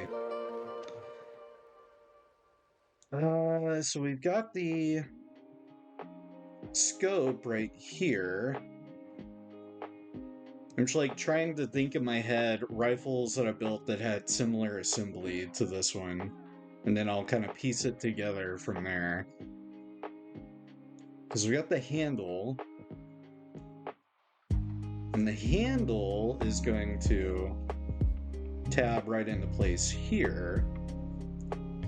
Because the Mark II, its rifle has this interesting kind of quirk where it's got a folding handle, and I thought it had to like jut straight out, but I think I was thinking of the old high grade. With the master grade, the handle will slot down. That's nice. Let me see. I bet the like actual trigger like receiver will have to go in there, because these parts will sandwich together. Is this a Master Grade Mark II? Technically speaking, yes. This is a rifle for the Master Grade Mark II, but we're actually putting together spare parts from the powered gem. Hi, Rhea. You want up on the lap? Come on. I see you there. Come on. Come on, Rhea. No? Alright. Suit yourself. And thank you, Echoist, for the follow. A fellow Gundam nerd, I take it, with a name like Echoist, from the Echoist team from Unicorn.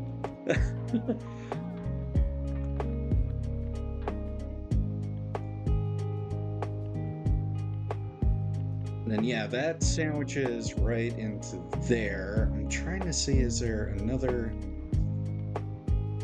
Because this will go here, but then I'm missing a mechanism. Finally, someone else got the reference. Dude, Gundam Unicorn is maybe my favorite out of the UC Gundam shows. And the Echoist team is one of my favorites. Just because I'm a huge fan of Jaden's and the Justa's Vesta. And yeah, let me take a look at these runners again, because we got our extra parts here. I'm missing a piece. Yeah, I'm missing one piece. Let me put that there. Maybe it's on this one. Because we're missing, it's a hinge that will let us mount the scope on the damn rifle. And it's like, it's not here, because that's for the shield. These are all backpack. Am I painting the gem? So I've already built the gem. These are just the spare parts. This is, so we started the stream, we were building the, Poképla kit, so you see here. And then now that we finished them, we're just doing box breakdowns. So I'm taking old kits that I put together already, and I'm taking any spare parts, weapons, anything like that, and we're making a little weapon stash, and these will go in my spare parts bin, just so I catch you up to speed on what's been going on. Because our next build is actually going to be the Hyakushiki 2.0, which I will grab that in a second. And I hear you, Rhea. What are you doing? Trying to eat paper? Why are you trying to eat paper? Paper's not for kitty cats. Silly girl.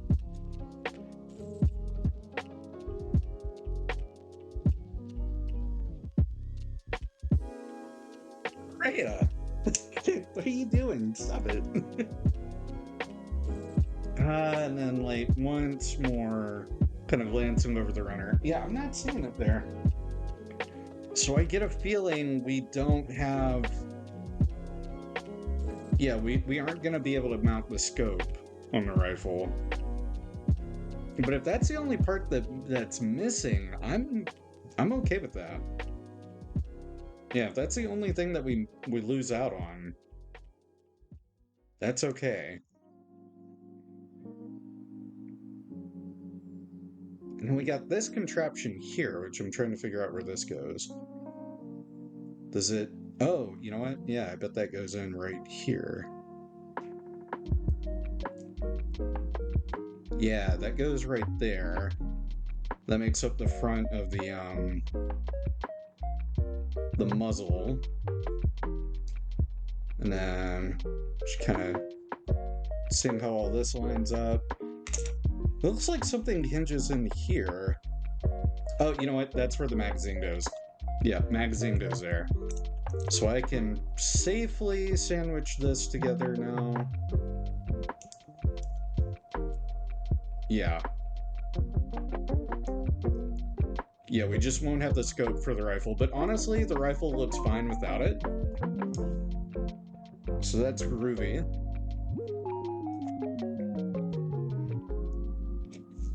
And then let me slot that up. We got our magazine, which pops into place right there. Then we got our muzzle brake here. That cleaned up.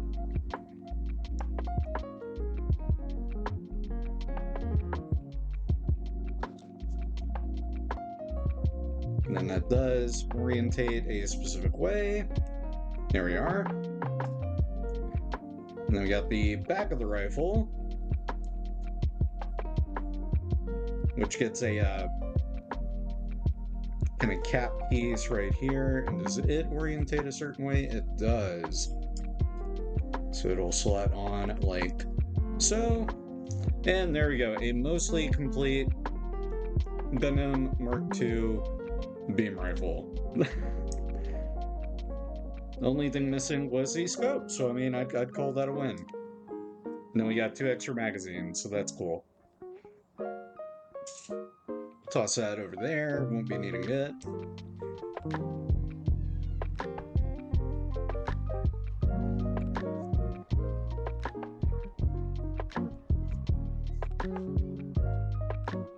So Echoes, with you being the new face that I'm bully and interrogate, do you build Gunpla? And if so, how long have you been building for?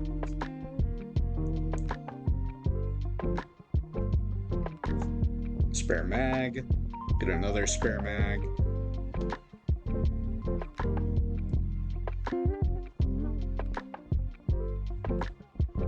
And if you're able to answer, what is your favorite kit, if you have one? For me, it's a Master Grade Gem Sniper 2. I've got a 7 in my possession. I've built 5 of them, I do believe. No, I built 6 of them. I've got 1 in the backlog left, and it's Lido Wolves.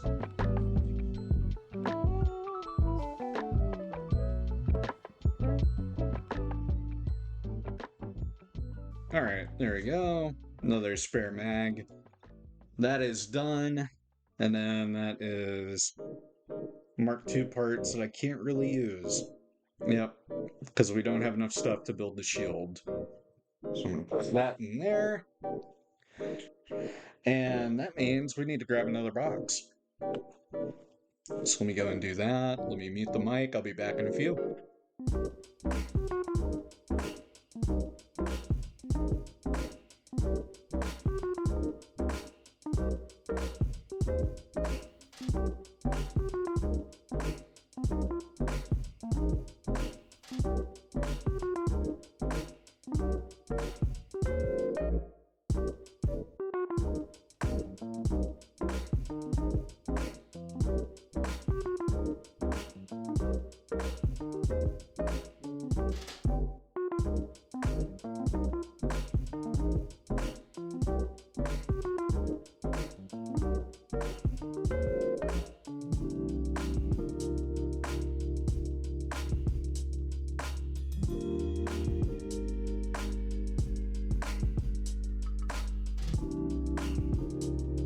And I'd mentioned it earlier, felt it's only appropriate that we open up the E-Freak custom and see what spare parts we got to work with. This one may be a case of just a box art and maybe some extra polycaps, but let's get this cracked open, see what we're working with. Set the box art to the side. Hi Rhea, you get head scratches.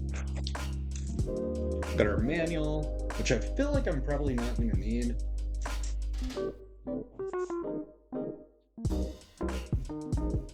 And those are both trash runners. They got this extra color piece, which I don't know why that's included. Why is this in here? Oh, you know what? I'll bet there were 2 F runners and you didn't need all the parts from them. So that's why we have that.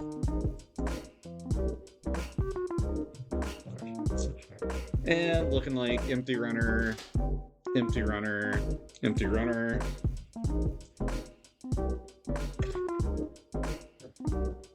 Polycaps and lots of them. Empty runner, empty runner, empty runner, empty runner. Nope, polycaps.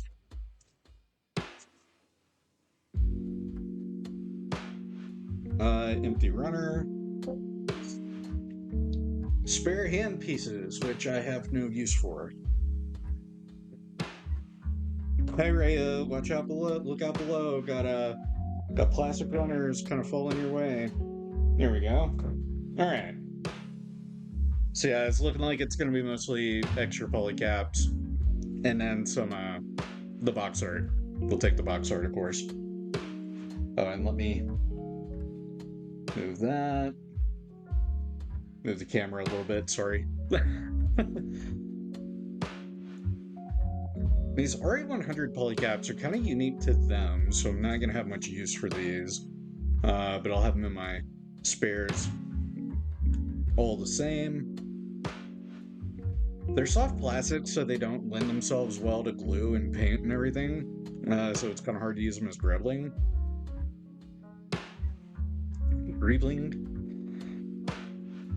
Move that over there. And was this polycap? Yeah, or I don't even know if this was part of the. Yeah, this wouldn't have been included with the E-Freak. This came from something else.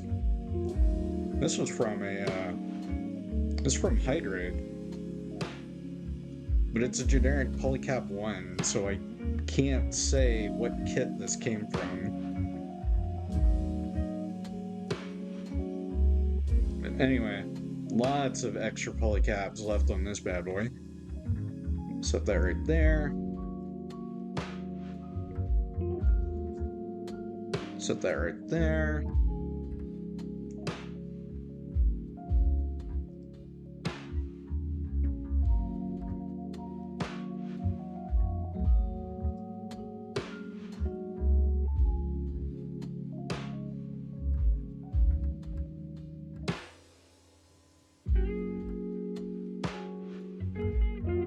This is a lot of extra polycaps, so I'm gonna say this is probably from an Origins kit, if I had to guess.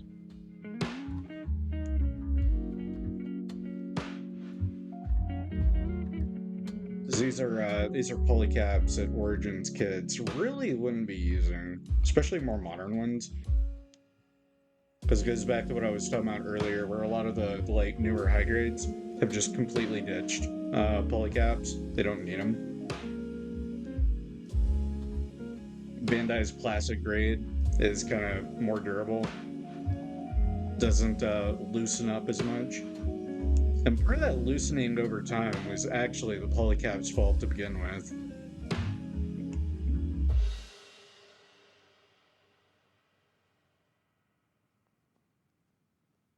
Especially on the older master grades, they use polycaps.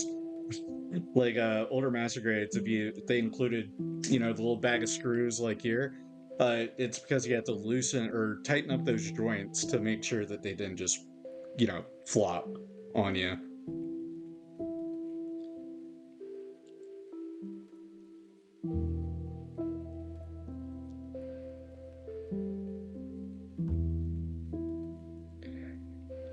Oh, nope. That's... Uh-oh. I'll have to get that in a moment. Hi, Rhea. You want up on the lap? Come on, Rhea. Rhea, come on. Come on. Come say hi. Come say hi. Come on. Rhea. Rhea. You almost jumped up here. Come on. Come say hi. Everyone wants to say hi to you. Hi, come on, Rhea. Come on. You're so close. She's like so close to hopping up here. Come on. Look, there's nothing taking up my lap. There we go. Hi, Rhea. Hi. You wanna hop up here? You wanna hop up on the table? Oh, yeah, here she comes. Hi, Rhea. Hi. Say hi to Rhea, everyone.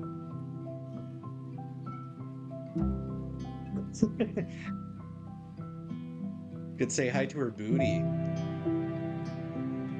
Oh, bye. Where you going? Where you going, Rhea? You're moving the camera. Here. What's up? What's up? What you doing? Yeah?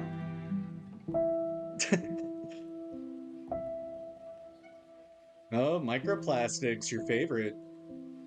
Checking out the Pokemon? Yeah? Yeah? Who's a good girl? Get a kissy. Get a kissy. Come back down on the lap. What you doing? What you doing? Thank you for making our stream all the better, Rhea. Everyone loves seeing you. Everyone loves you. Such a good girl. You're still like half on the table. Alright.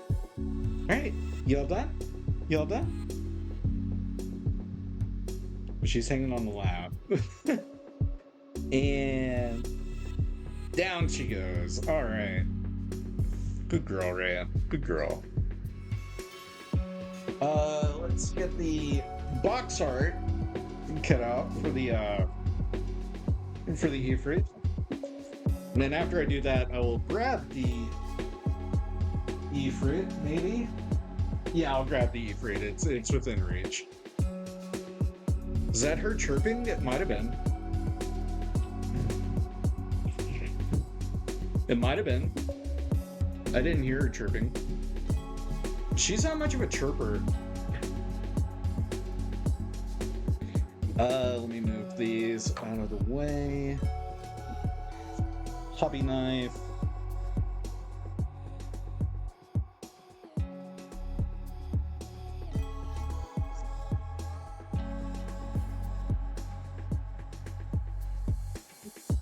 You might have for a second. Also, did you finish streaming Yakuza already? I thought you went. I saw that you went live. Or do you have me pulled up on another monitor?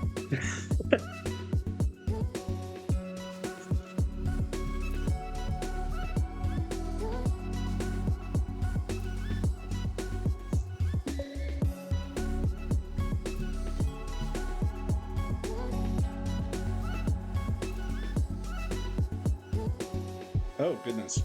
Um, Awkward. There we go. Get that cut off. And then... Oh, I'm actually absolutely like butchering this box. There we go. These bigger boxes are so cumbersome and hard to break off. But I do really like the box art of this kit.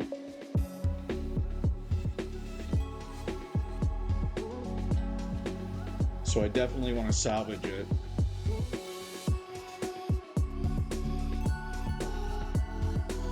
And then I was trying to see if the Blue Destiny units show up on this one on the box anywhere.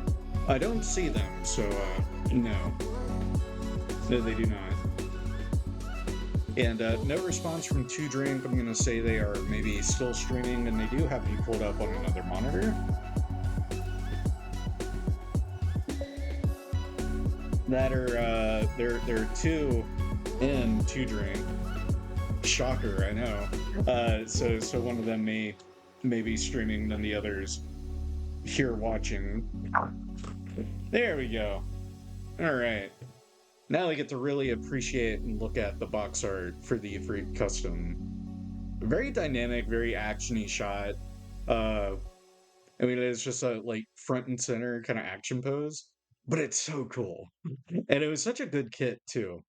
And they made two of these. So they've got the Ifrit Custom, which was a retail one, and then they had the Ifrit Schneid. I had to remember what the name was. There's the Ifrit Schneid, which is a purpley one, and it's got like a ton of kunai. And it's a really cool kit as well, but it was a premium Bandai. Um, and then when they made the high grades, they did it the opposite way around. So the Ifrit Schneid was a retail one, and the Ifrit Custom was premium Bandai. So it was a nice little way to be able to get both without having to spend that premium price tag to get one of them, or to get them both if you don't mind them not being in the same scale. But let me show off my Ifrit Custom.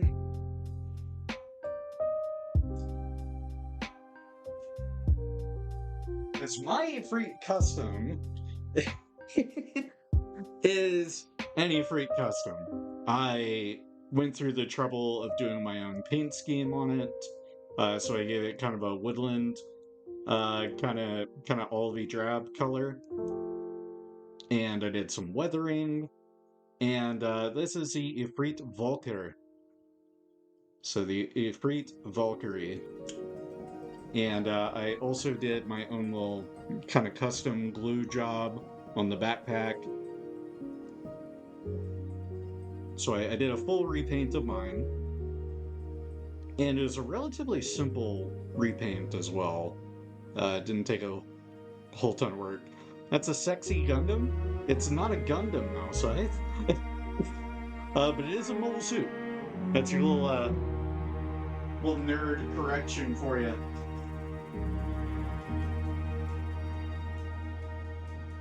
So every mobile suit, no, every Gundam is a mobile suit, but not every mobile suit is a Gundam. So the mech, you know, that they pilot and everything in the Gundam series is called a mobile suit. And then the Gundam is a specialty type mobile suit unit. So it's like an elite unit, a special ace pilot kind of version of a unit. So yeah, it's not a Gundam, but it is a mobile suit. And with that one kind of broken down and out of the way, let me mute the mic and grab another box, because we've only been going for 2 hours. I feel like we'll go for another one for sure. So I'll be back in a sec.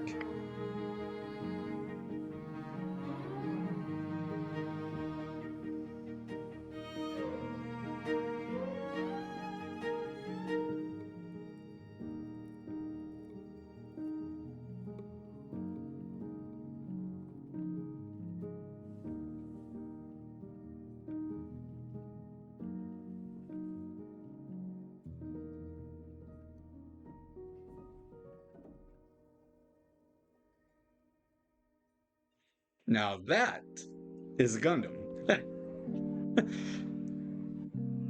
And this is from the Gundam the Ground War set.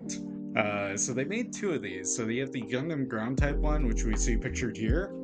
And then we got another one, which I got to move some stuff out of the box to be able to show it off.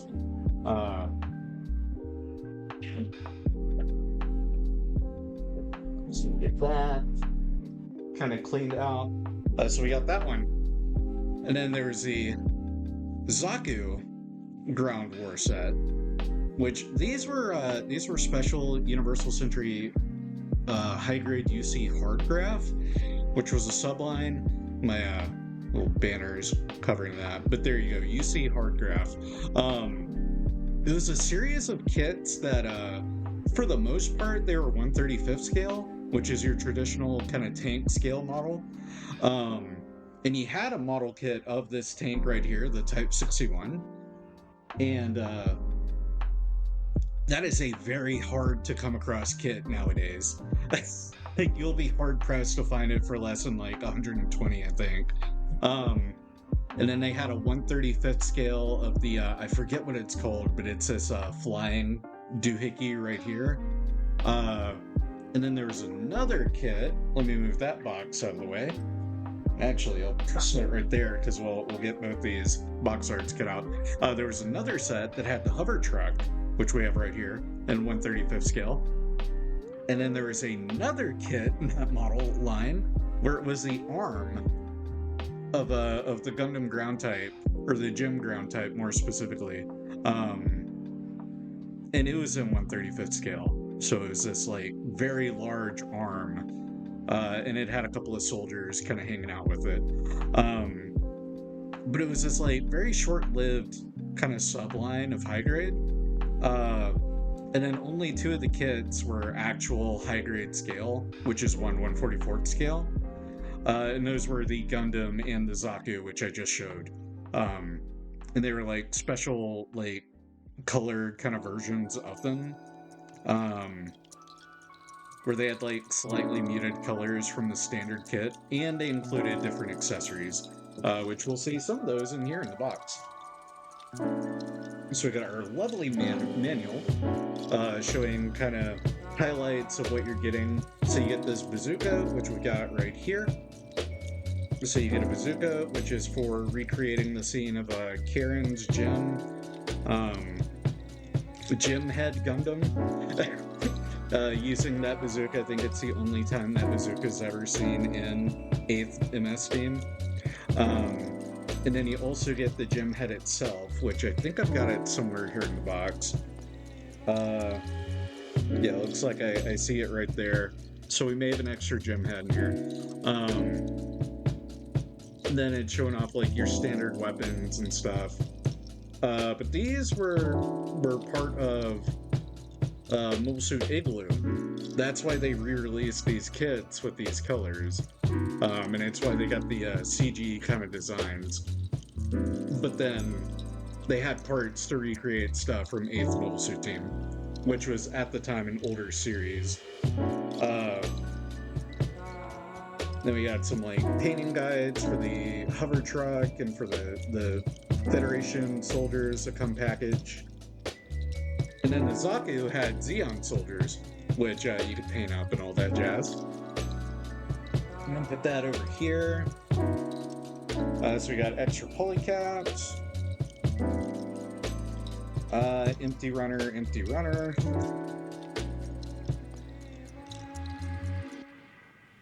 That is also an empty runner. Empty runner. Beam saber effect parts, hot diggity dog. We're eating good tonight.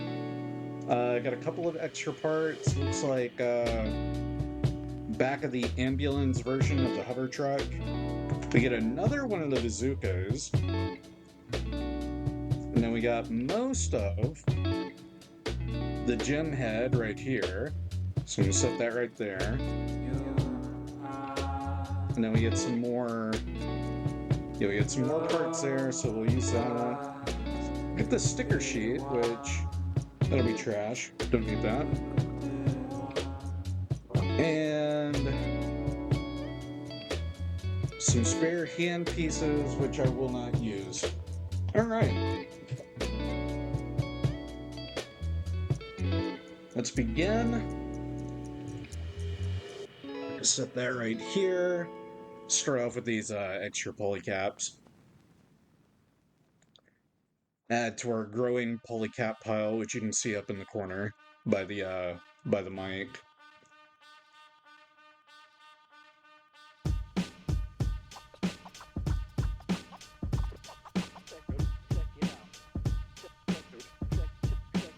Music's been kind of fun tonight.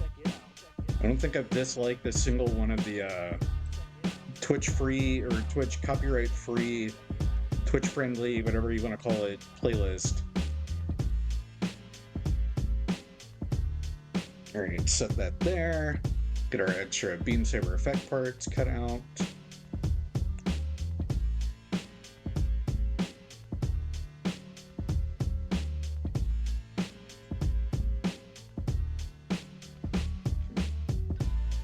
And I was kind of lucky to get these kits, the Ground War set kits, whenever I did, because I think I got them right before they started to get scarce.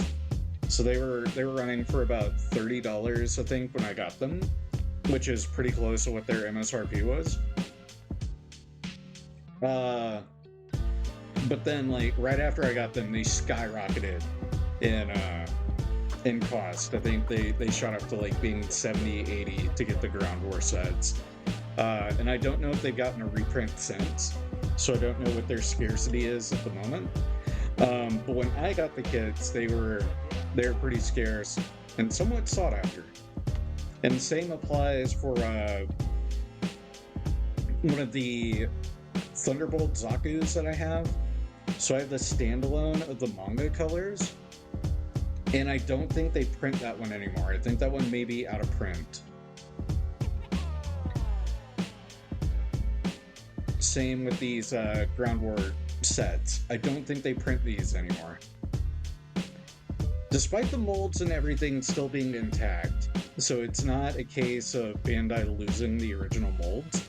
It's just they've retired them more or less because they have more modern versions of these kits available. Like, all these kits have gotten revives now. And when that happens, they tend to, like, move away from the old molds.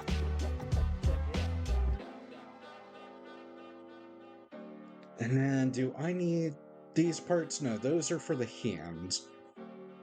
And then we got our gym head right here. We've got this one, which I'm missing one of the earmuffs.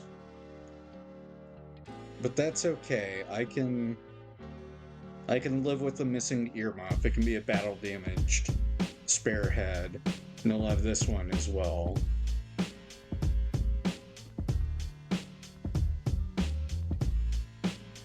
And then just for shits and gigs, I'm gonna cut out the top of the hover truck here.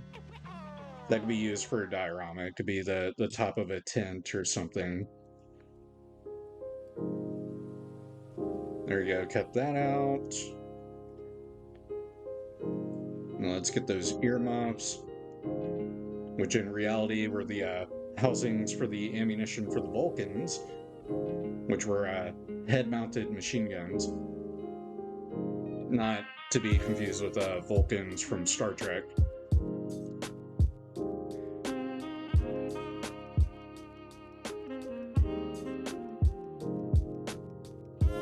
There we go, and that is going to be that runner done.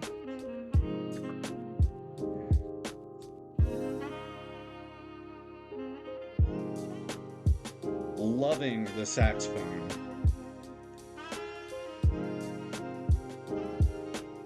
Love a good saxophone.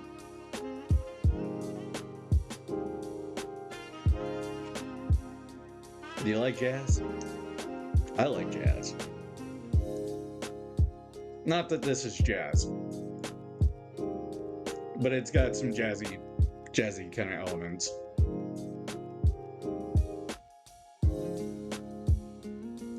And there we are. Do I need anything sandwiched between them? Yes, I do. I need the handle right here, which will go between the pieces. So that'll peg right into here, like so. And Ari, thank you for the hydrate. Appreciate it. I am going to have to run and grab a bottle of water, though. I meant to do that eons ago, but I forgot. So let me go do that. let me throw up that BRB screen.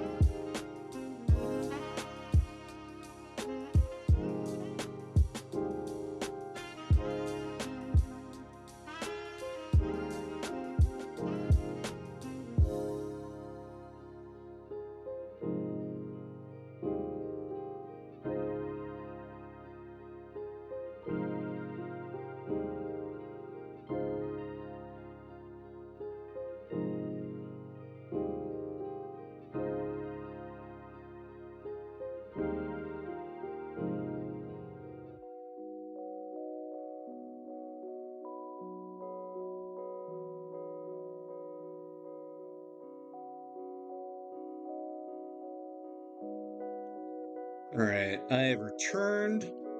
Water in hand.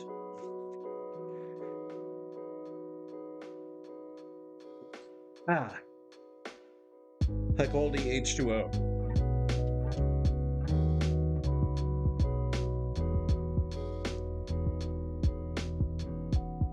Get the rest of this bazooka put together.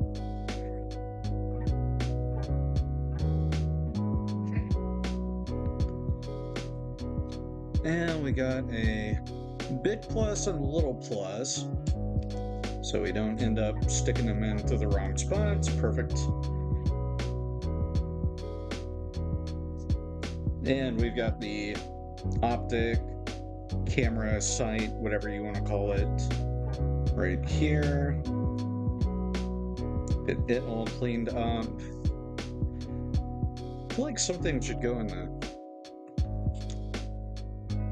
No, it just has this weird hollow space to it. Interesting. Anyway, very cool bazooka design. And I'm glad that we get two of them. So that's neat. May end up using those for a custom kind of loadout.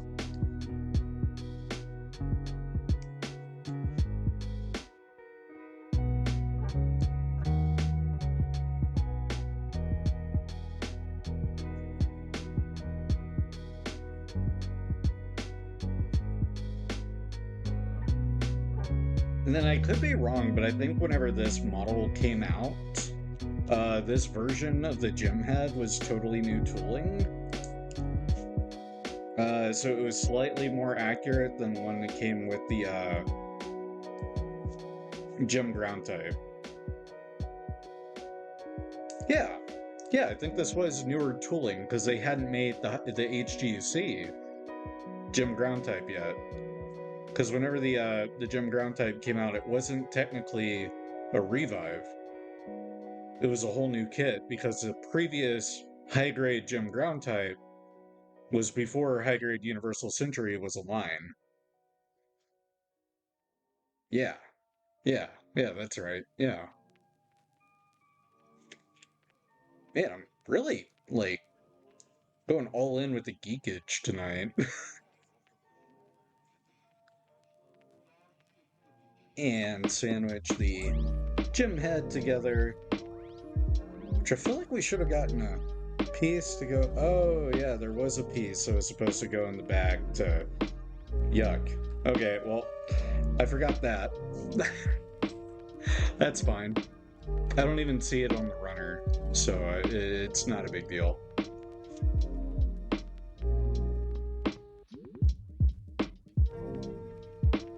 Yeah, looking at the runner, I don't see it on there.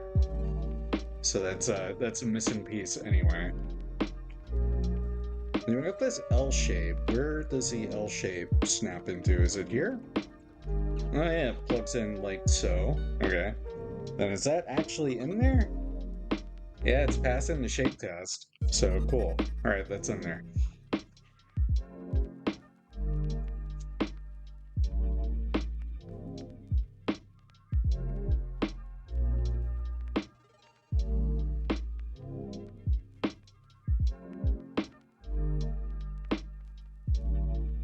Objective for now is to get a real grade Sosby.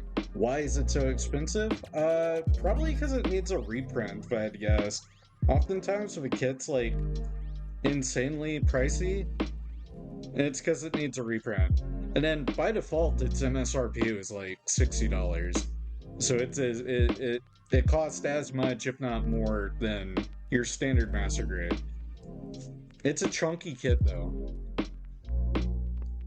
but it's a good one. I haven't built it myself, but I built the master grade Verka, and its tooling and proportions and everything is very similar to the master grade Verka, which is stellar. Friend of yours has a master grade. Yeah, the master grade's like top notch. Love that thing. Yeah, the box is huge.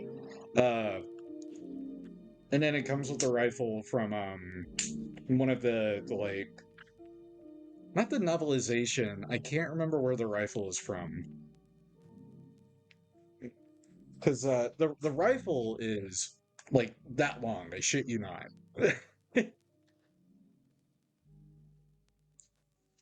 And then I don't even think I used it on mine. I think I it's either still in the box or I've got it in my spare parts bin. I can't remember. Um, but I love the box art of the Verkas. They're plain, but I like them that way. And that's all of our spare parts for that. So we got 2 box arts to cut out. So let me move these out of my way.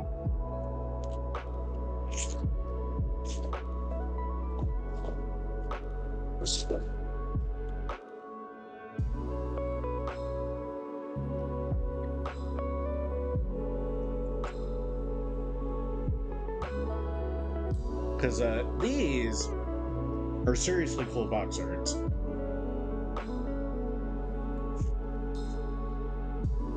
You get a great sense of scale of the mobile suits with them, and you get just a really cool actiony shot in general. There you go, move that here.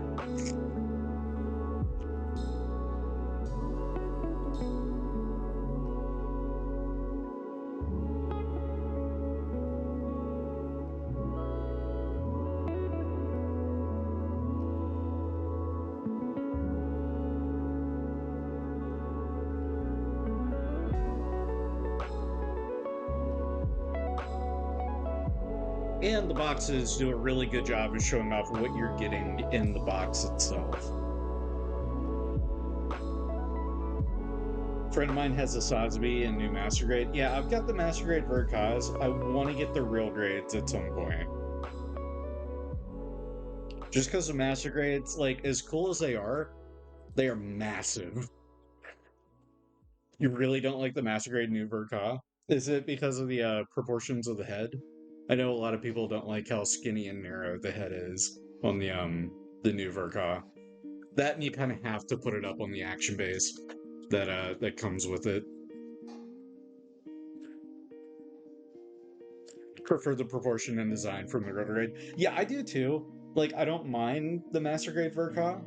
Um, but I definitely agree that the head sculpt looks better proportioned on the real grade. It's a little more rounded. It's not this like Sarah Jessica Parker new Gundam face that we get with the master grade Verka.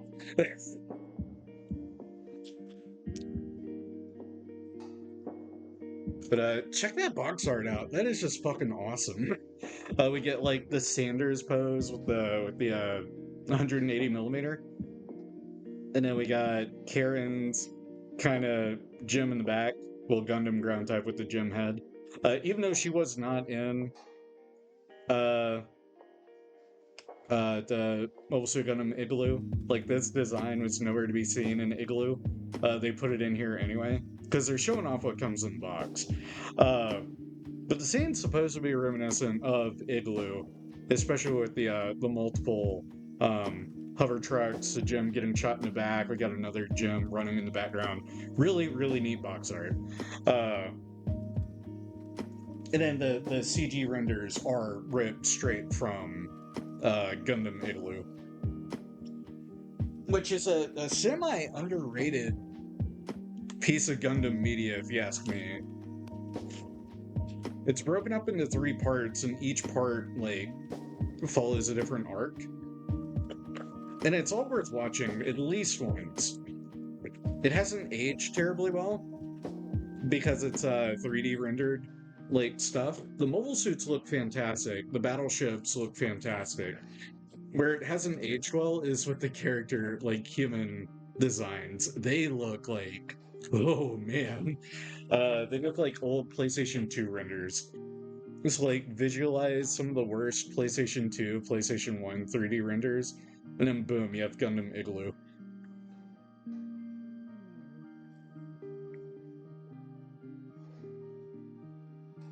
Oh, actually, no. I know the exact game that I'm thinking of. That kind of represents what the characters look like.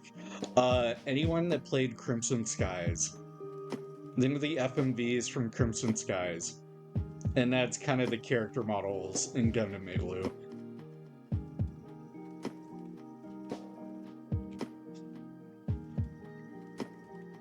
The like 4 people that have played Crimson Skies are going to be like, "Oh my god, you're right."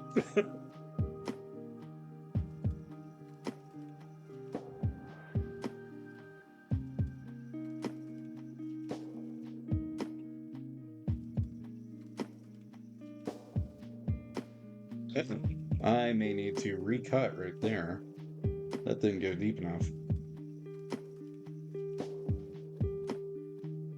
There we go. Oh, much better. And then we got the same thing with the Zaku, which I'll talk about the Zaku box art once we get it all cut out.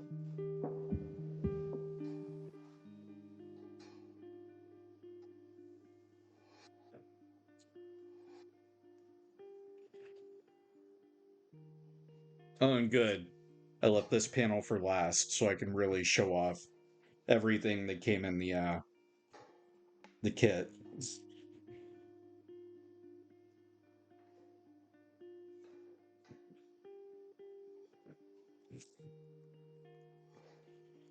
Because they really laid out for you right here.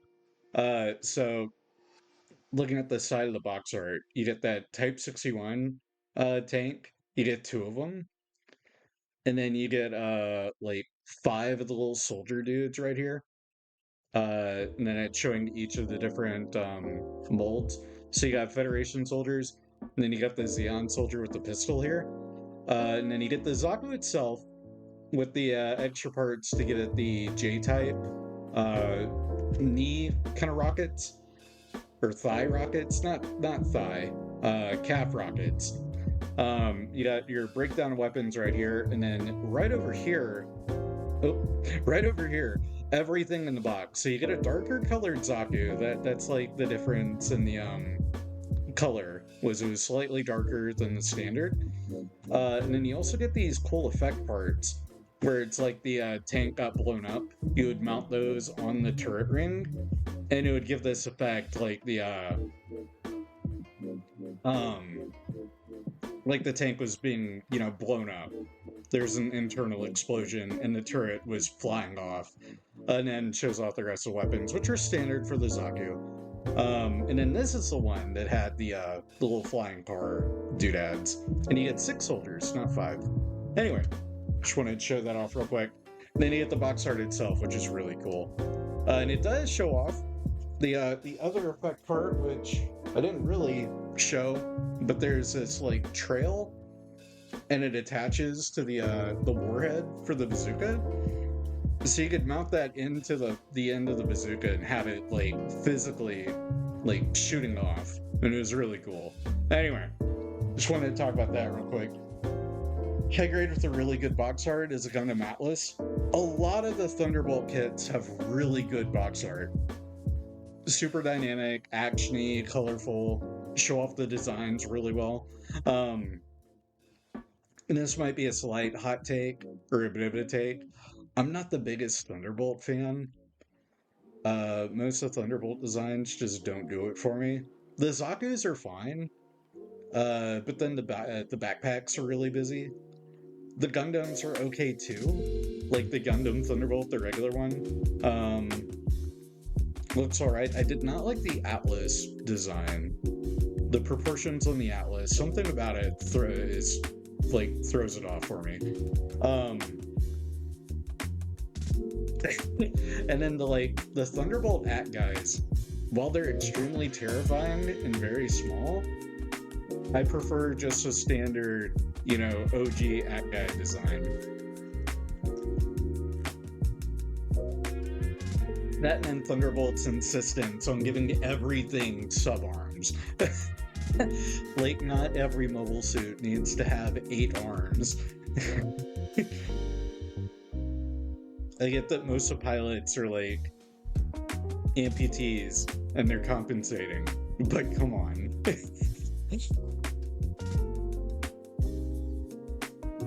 I mean, yeah, the base At guy is really plain, but I'm a very old school kind of Gundam fan. So the plainness of the standard At guy is right up my alley. The same with the GOG. Did the GOG even get a Thunderbolt design? If it did, I totally missed it. But I prefer the standard 0079 designs. Because it's got this, level of believability to it. Author's probably an Adeptus Mechanicus fan. I'll have to look that up and see what that is. That's a series I'm not familiar with. There's a GOG and Thunderbolt. Okay. I knew there was a Thunderbolt Zoc, which is absolutely insane looking.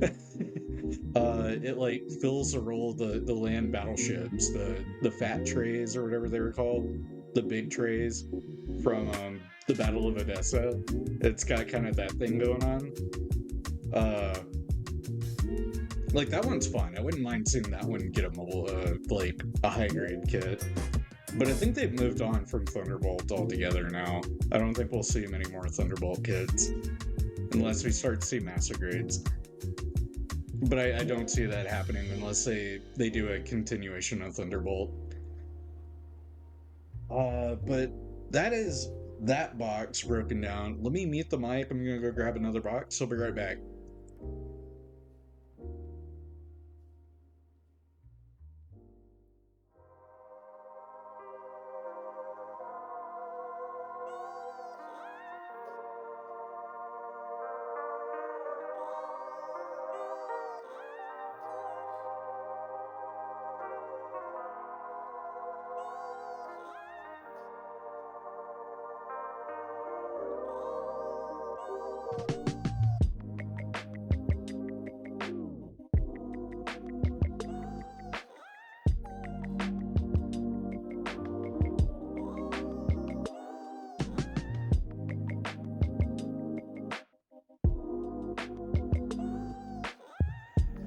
The gem type C from Thunderbolt looks good. Yeah, the gems from Thunderbolt, they retain most of the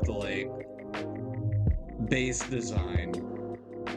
They didn't change that much, except for the multiple subarms.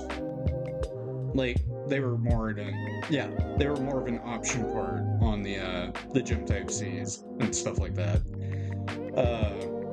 Thunderbolt Agu guy is nightmare fuel. I will have to see the Thunderbolt Agu guy. I didn't know that it got a Thunderbolt treatment. But I grabbed the Jesta, because we were talking about Jesta's Vesta earlier, and I'm curious on what we have spare parts wise. I feel like we won't have much. So we got the manual, pull, empty runner. Okay, so probably going to be a lot of empty runners. Yeah, it's empty runner, empty runner, empty runner.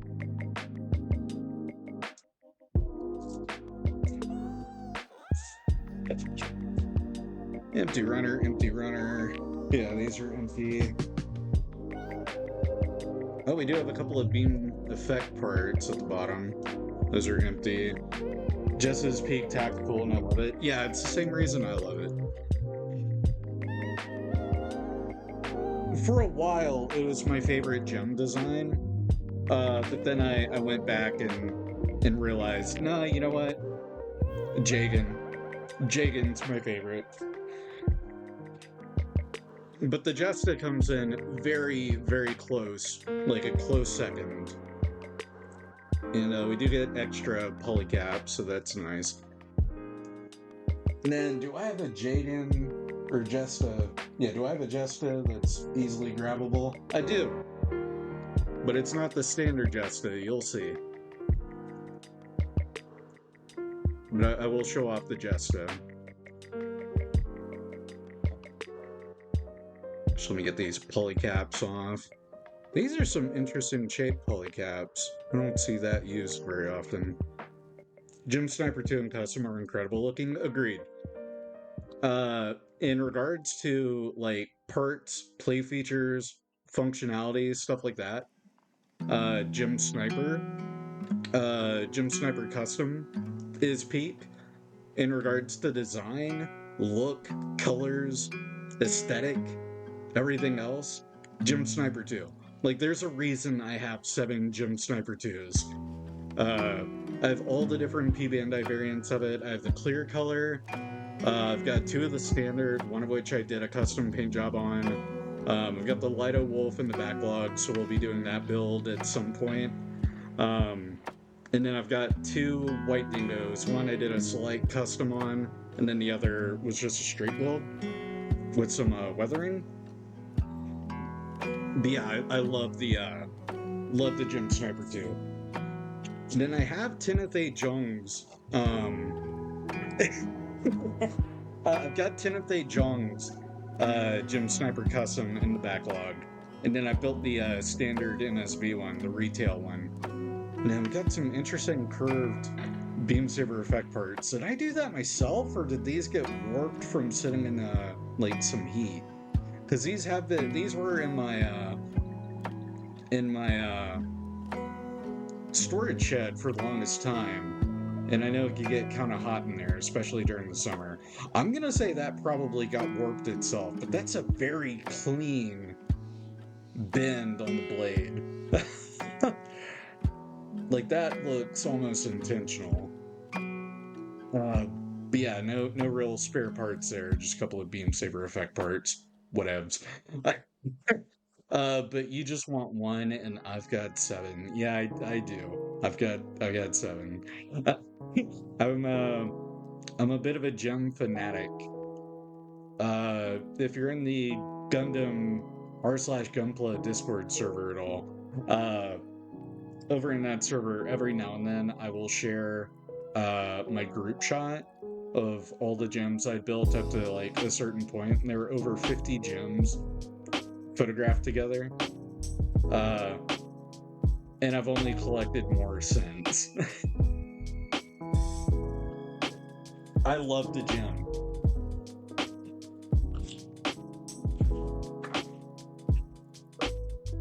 But let's get this Jesta box art. And then I'll show off the Jesta. Oh, and we are in the midst of an ad break, so anyone caught in that, fret not.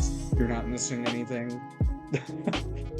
Just gonna miss me cutting a box apart, rather. Move those over.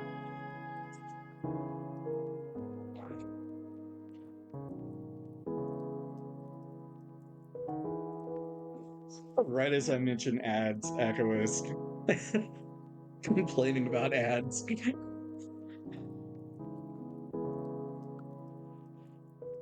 Oh goodness. Some of these boxes are just not wanting to cut. I wonder if it's time for me to grab another blade. That one might be dull. Might not be cutting very well. Man, I'm pretty sure I have another Jesta box somewhere in the built pile.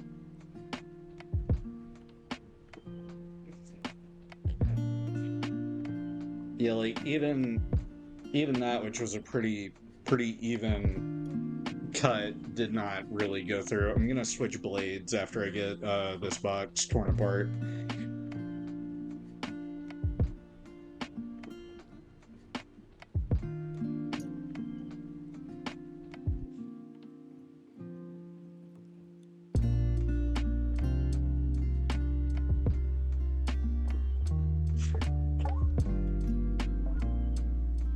that went apart a little easier.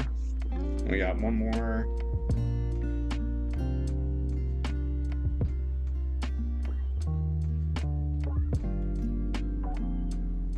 When did Jessica come out?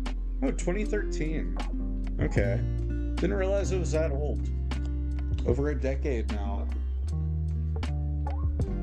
Live close to the beach and those blades just rust away. Oh, I can imagine.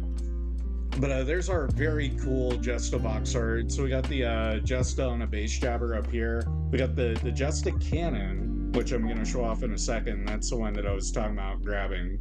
And then we got our Jesta here. So this is supposed to be the black TriStars. Federation Black TriStars, not to be confused with the Xeon TriStars. Because yeah, their team was made up of 2 base Jestas, and then the Jesta Cannon was their heavy unit. And that was the Echo's team right there. They were the Echo's team, right? Yeah.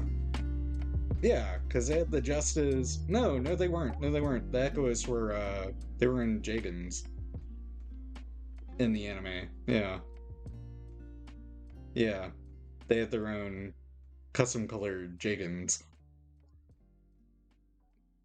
Yeah, they were with Londo Bell. Yeah.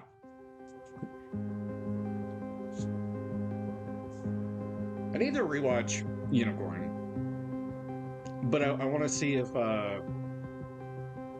yeah, they were spec ops for the Federation. And were they attached to General Revel in Unicorn, or were they an independent unit? I remember they came aboard the ship and like more or less commandeered it, like saying, "Hey, we're taking command here while we try and apprehend the Unicorn gun and blah blah blah." Also, we're not too keen and privy on teaming up with these Xeon remnant freaks, blah blah blah. so yeah, but I wanna do a poll or gauge or something, try and see how many people in the Discord server want to do a Gundam watch party. And if we have enough people interested in that, I'll save rewatching Unicorn until we've got everybody there, and then we could all watch it together. Because I have most of the Universal Century Blu-rays. The only ones I'm missing are like 8th Team and Unicorn. Yeah, 8th Team and Unicorn. Biscuits with our raid, goodness me. Let me get you a shout out real quick, Biscuits. Welcome in, Raiders. If I can type today, shout out at the Angriest Biscuits, not Angriest Biscuits. There we go. Everyone, be sure to give Biscuits a follow. She is phenomenal. She just hit affiliate not too long ago. She deserves all the love and support she can get. Very fun variety streamer, plays a lot of Animal Crossing, same as I do. But hello, Raiders. I am ChewieCoffee, a variety PNG tuber. Today we are doing a build stream. I've got a collection of weapons here. We also built a few Pokemon, so we put together Bulbasaur. We put together Squirtle, if I can get him in the right light, and also a Rowlet. So we put together a few Poképals, and now we're building guns and armor and deadly weapons, because Gundam. But you can catch me doing build streams, Animal Crossing, Pokemon, Kingdom Hearts, Devil May Cry, you name it, I got it. I put the T in variety. So if you're not already following, consider doing so. And again, Coffee Crew, this is your verbal final warning. Go give Biscuits a follow, or else Patches will find you and probably eat you. And yeah, Biscuits, oh, Squirtle looks so good. I love Squirtle.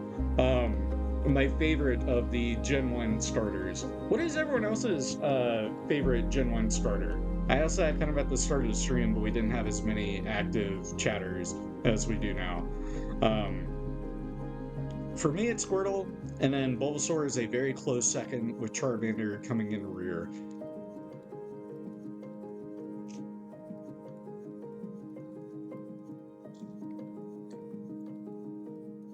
Take a big gulp of water.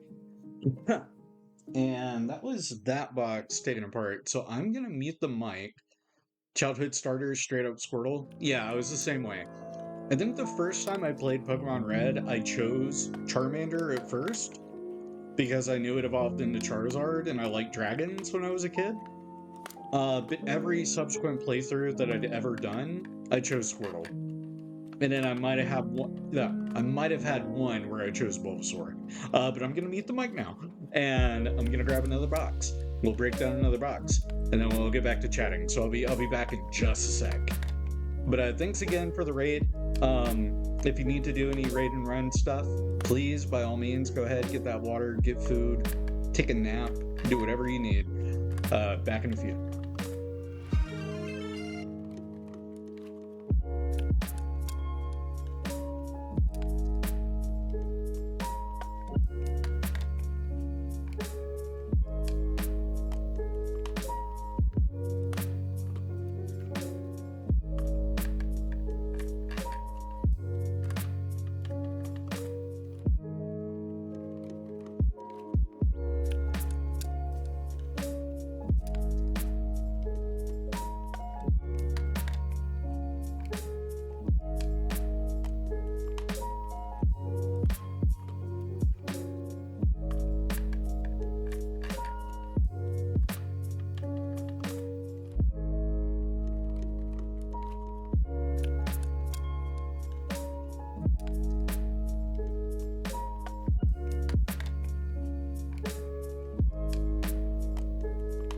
All right, I got a 2-for-1 special here.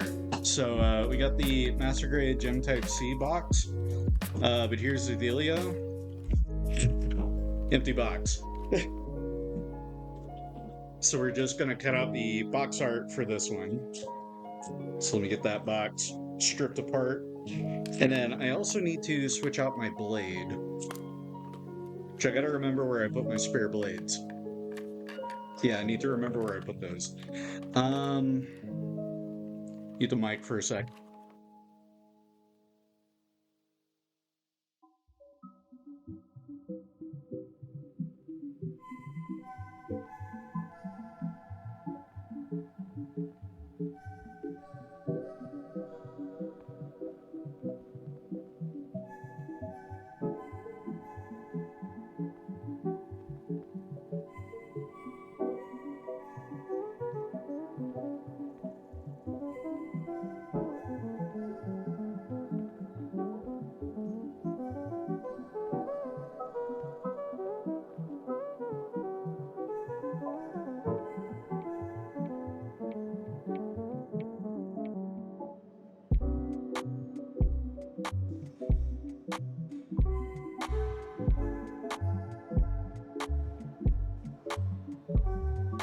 Alright, I am back. Move that box out of my way. Get this loosened up. Now what I could do is actually forget that these blades are not reversible. Never mind. Thought they were reversible blades. Alright, let me chunk that in there then. Yeah, no, they're not reversible blades. Cool. But I didn't waste my time thinking I could just flip that around. Alright, new blades on. Let's get that tightened up.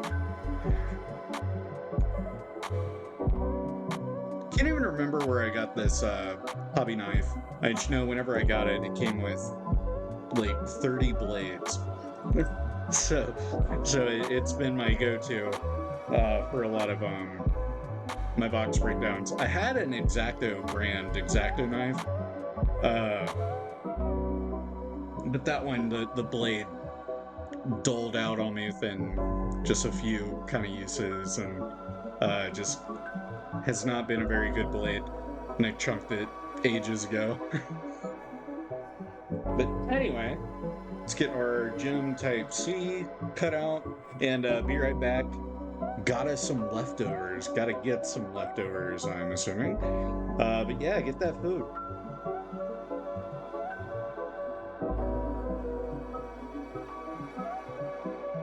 Get that cut. Yeah, that's a much cleaner cut. That came like right off.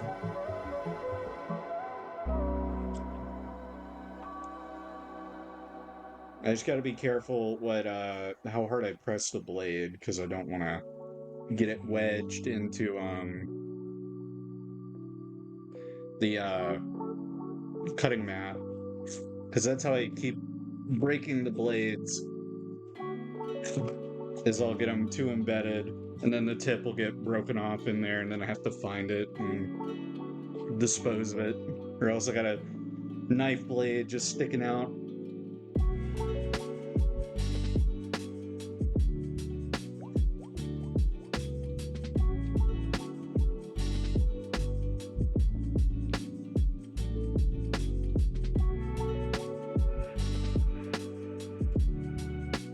There we go, and one more.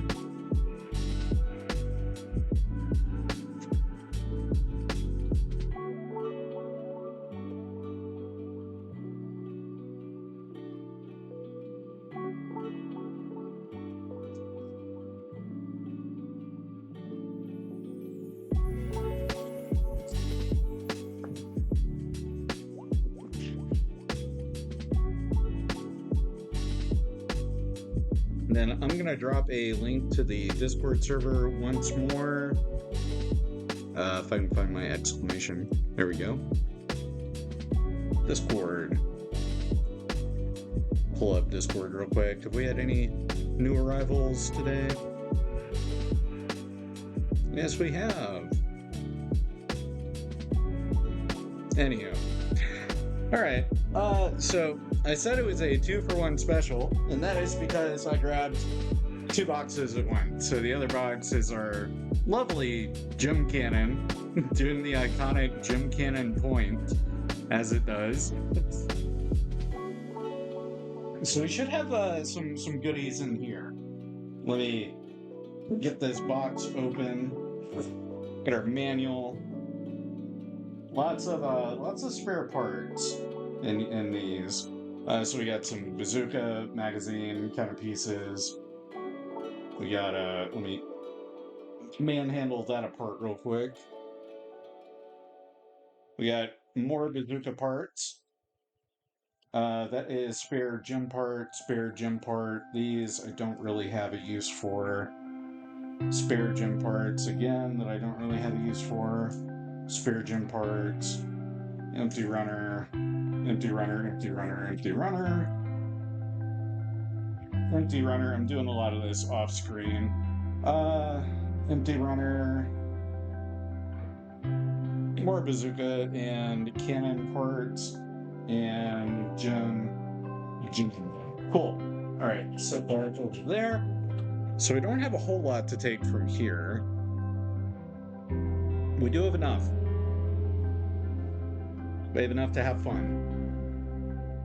So let me set the manual over here. Here we go. Start cutting these out. I feel like I've built one of these bazookas in every one of these box breakdowns that we've had. I've got that many just lying about. Yeah, I'm gonna need that. I'll need this right here. Yeah, basically need everything off this runner. I do like the Hyper Bazooka design, though. So it's all worth it. There we go. Hi, Rhea, you found a box? Wow. It's almost like I put that there for you. And then with this one, since it's a P Bandai box, we're not going to cut out the box art or anything.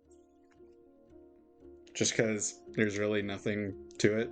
It's a fun design on the box art, but it's still shots of the model kits and it's in monochrome. So there's just not much to take from it. I never really cut out the box arts for P Bandai kits, unless it's one of the like rare exceptions of a colored P Bandai box art, like the F91. it did that. But they're so few and far between that it never happens.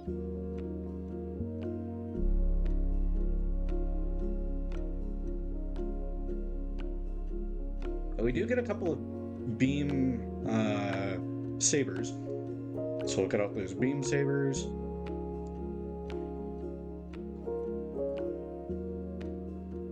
There we go. We do need this part right here. And then the other tube for the bazooka. There you go. That is a spare. Probably working on the Z tomorrow instead of talking about it forever. Yeah, I've been bringing it up a lot. And as you know, I initially kind of planned on doing the build stream tomorrow, but I instead decided to do it today. The CRT remote came in a day early, so that expedited that whole ordeal. And I got to working on the Y-wing, which I'll show off again. Yeah, we got to working on the Y-wing, so that was a lot of fun. Hey, Red, how you doing, man? Good to see you. Welcome in. Just in time to see that Y-wing. Oh, get that right there. See, the rest of the trio are looking amazing. They are indeed. And then they brought their friend Rowlet along. He's just kind of hanging out. He doesn't know why he's here. But we're glad he came anyway.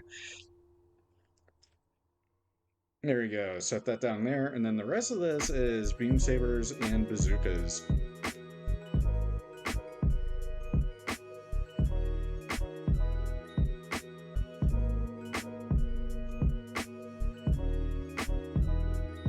And then I hate to say it, but I think these might be the last Poképla kits we put together.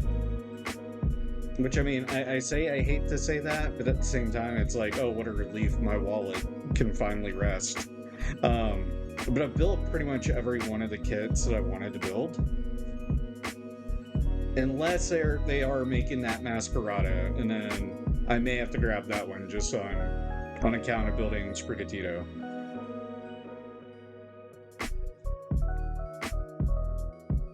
And then they'll inevitably make a new set of them. They'll release another wave of them, and it's like, oh well, I gotta have that one, or I gotta have this one. So they'll get me again. But for the time being, these will hopefully be the last of them, and we'll get back to the regularly scheduled Gundam, Star Wars, that sort of stuff.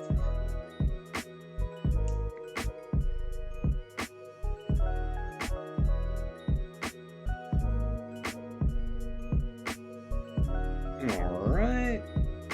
Get that. Got quite an impressive nub pile developing here. And we have not been visited by the Void Menace. So they've been relatively safe.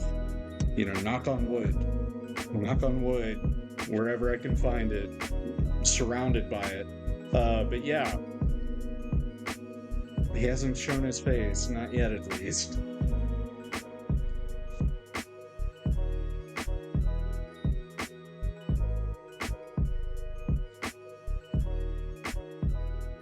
Set that down there and there. That cut out. Oop. That right there. Then this bazooka I should be able to put together without any issue. Like I said, I've built so many of these now. I just gotta remember the sequence and order in which the parts go on. Doop. I know these go on to here. Yeah, these will snap on here.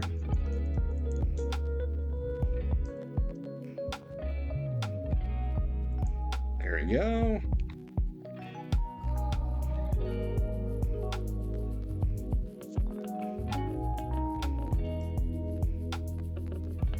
then the rest is just a matter of kind of popping them into place. We get the rest of the parts cleaned, and then we'll start doing that.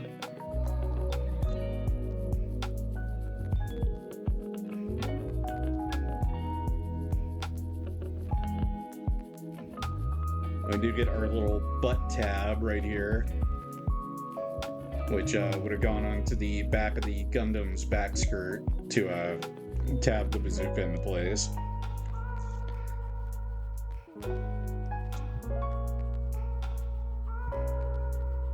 And there we go. And there we go. It's our last piece. Yeah, that's our last piece to clean.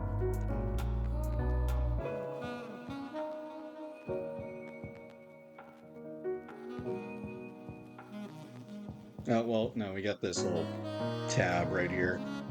Get that. There we go. And one more. Huzzah! Alright. Now to just kind of sandwich everything together. Just gotta remember how we go about doing that. Yeah, that's the rear. Yeah, that's the rear, and then it's the front. Ah, perfect. And then this will tab into, not yet. This will tab onto here. This tabs back here.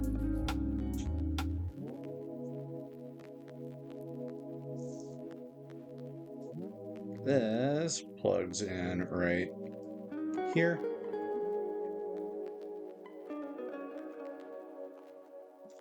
And then this goes on top of that, like so. This, where does this go? Oh, this goes on first. And then this plugs into there. And then flip this around. We've got our little back skirt tab.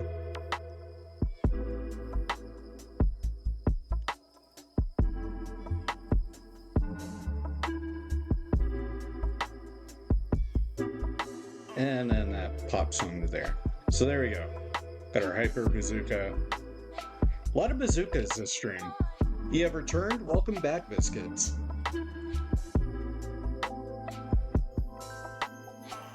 Ah. And then, let's see, we're at the 3-hour mark. I might call it there.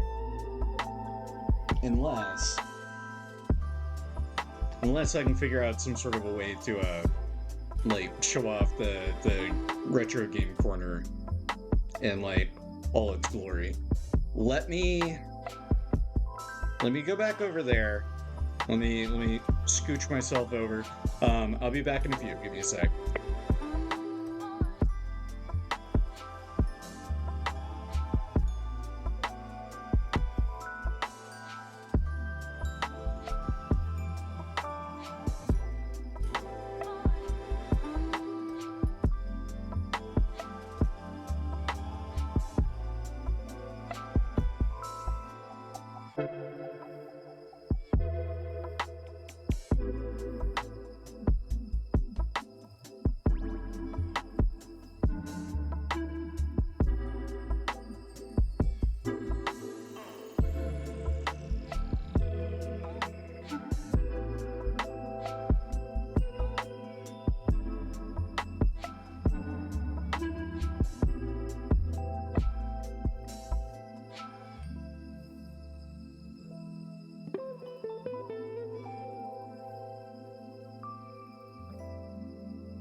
Right, so I moved the like mic and stuff over so you guys could more clearly hear me. But I just wanted to like show off the CRT again, which is just so fun. It's so cool. I freaking love this thing. Um, and then I'll like kind of tell the story of how I came across it again. So I was at Goodwill, and like Goodwill, they do that thing where like a different colored sticker will be 50% off on a given day. And this day was yellow stickers, and I found the CRT. It was $20, had a yellow sticker on it, so it was $10. And I got myself a $10 CRT. It did not have a remote though, so without a remote, there was only so much I could do with it. Um, like I could turn it on, but I couldn't switch input, so I couldn't go to my N64 at all. Um, but thankfully, I got this controller right here. I found it for like $5 on eBay, and I was worried when I first got it because it doesn't like turn the TV on or off and like hitting the power button and stuff. It doesn't do anything. Um, but if the TV is off and you hold this like game button right here, if you hold that, it'll turn the TV on and it'll automatically be in game mode. And now that I have it in game mode, I don't even need the remote anymore. The only reason I needed that TV remote was to be able to switch it to game mode. So now it's useless. I don't need the remote anymore. I can sell it. I can do whatever I want. Or I can hold on to it. I might be able to find a way to program it and be able to like switch functions and stuff. But otherwise, I mean, I've got a CRT now, which is really cool. I don't have a means to stream it. Like I could get a camera mount or something and have it like right here, and have like some weird, comfy like chewy coffee corner, whatever. Uh, and like that's certainly within the realm of possibility. It'd be awkward and weird, but it'd be doable. Cause like I can't plug a capture card up into my CRT here and my N64. Like, what's the point? Um, Thankfully, most of the games that I wanted streamed from the Nintendo 64 are on the Switch Virtual Console, so I'm covered in that regard. Uh, it's like Paper Mario. I'll stream Paper Mario at some point. Uh, it's like within the pipeline of games to stream. Um, but stuff like Shadows of the Empire, because I've got that. I've got show off my games actually. It's like I've got Pokemon Stadium. Pokemon Stadium's on the Virtual Console. Air Fighters Assault is not. This is a kind of a funky Ace Combat style kind of game. It's like within that vein. Madden 64, which I don't give a shit about. Madden 64 isn't on the Virtual Console. And then Shadows of the Empire, which is a phenomenal Star Wars first-person shooter. It's not on the Virtual Console. And to my knowledge, this has not been ported to like the PC or anything. Its predecessor has, but Shadows of the Empire is yet to get ported over, remastered, all that jazz. So it's like this, not lost media, because like it's physically right there, hello. But it's this inaccessible media to so many different people, and that's where the problem lies. So yeah, I want to find out a way to like stream that, and I do have an HDMI converter for my N64 because I had the N64 plugged up into my flat panel, but it looked horrible. Like you couldn't read text, you couldn't do anything. Like the text here on the CRT is so much clearer. Like I can actually read that. But anyway, that's enough of that. Let me turn the TV off. Let me turn off the N64. Let me mute the mic.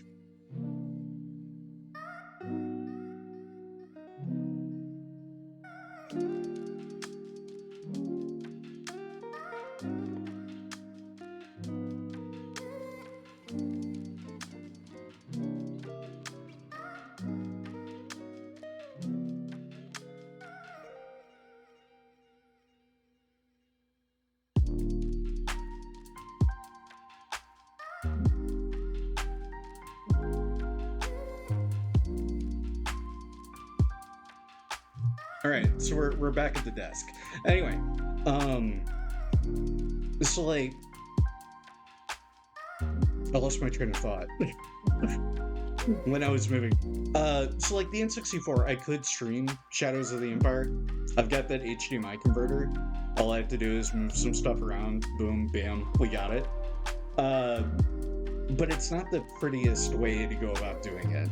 I would really prefer it either come to the Switch Virtual Console, or I wait and see if it gets remastered. So whichever comes first, I guess. But yeah, so that's about all I got for you guys tonight. Thank you again, Biscuits, for the raid. Thanks everyone for hanging out. Got a lot of great fun stuff done. Bulbasaur, show him off one more time.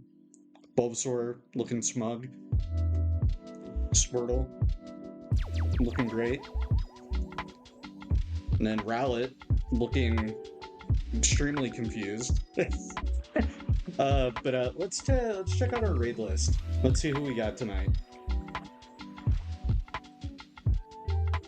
It'd probably help if I was on the following tab. I saw a lot of people that I was like, who the hell are you people? And let's see here.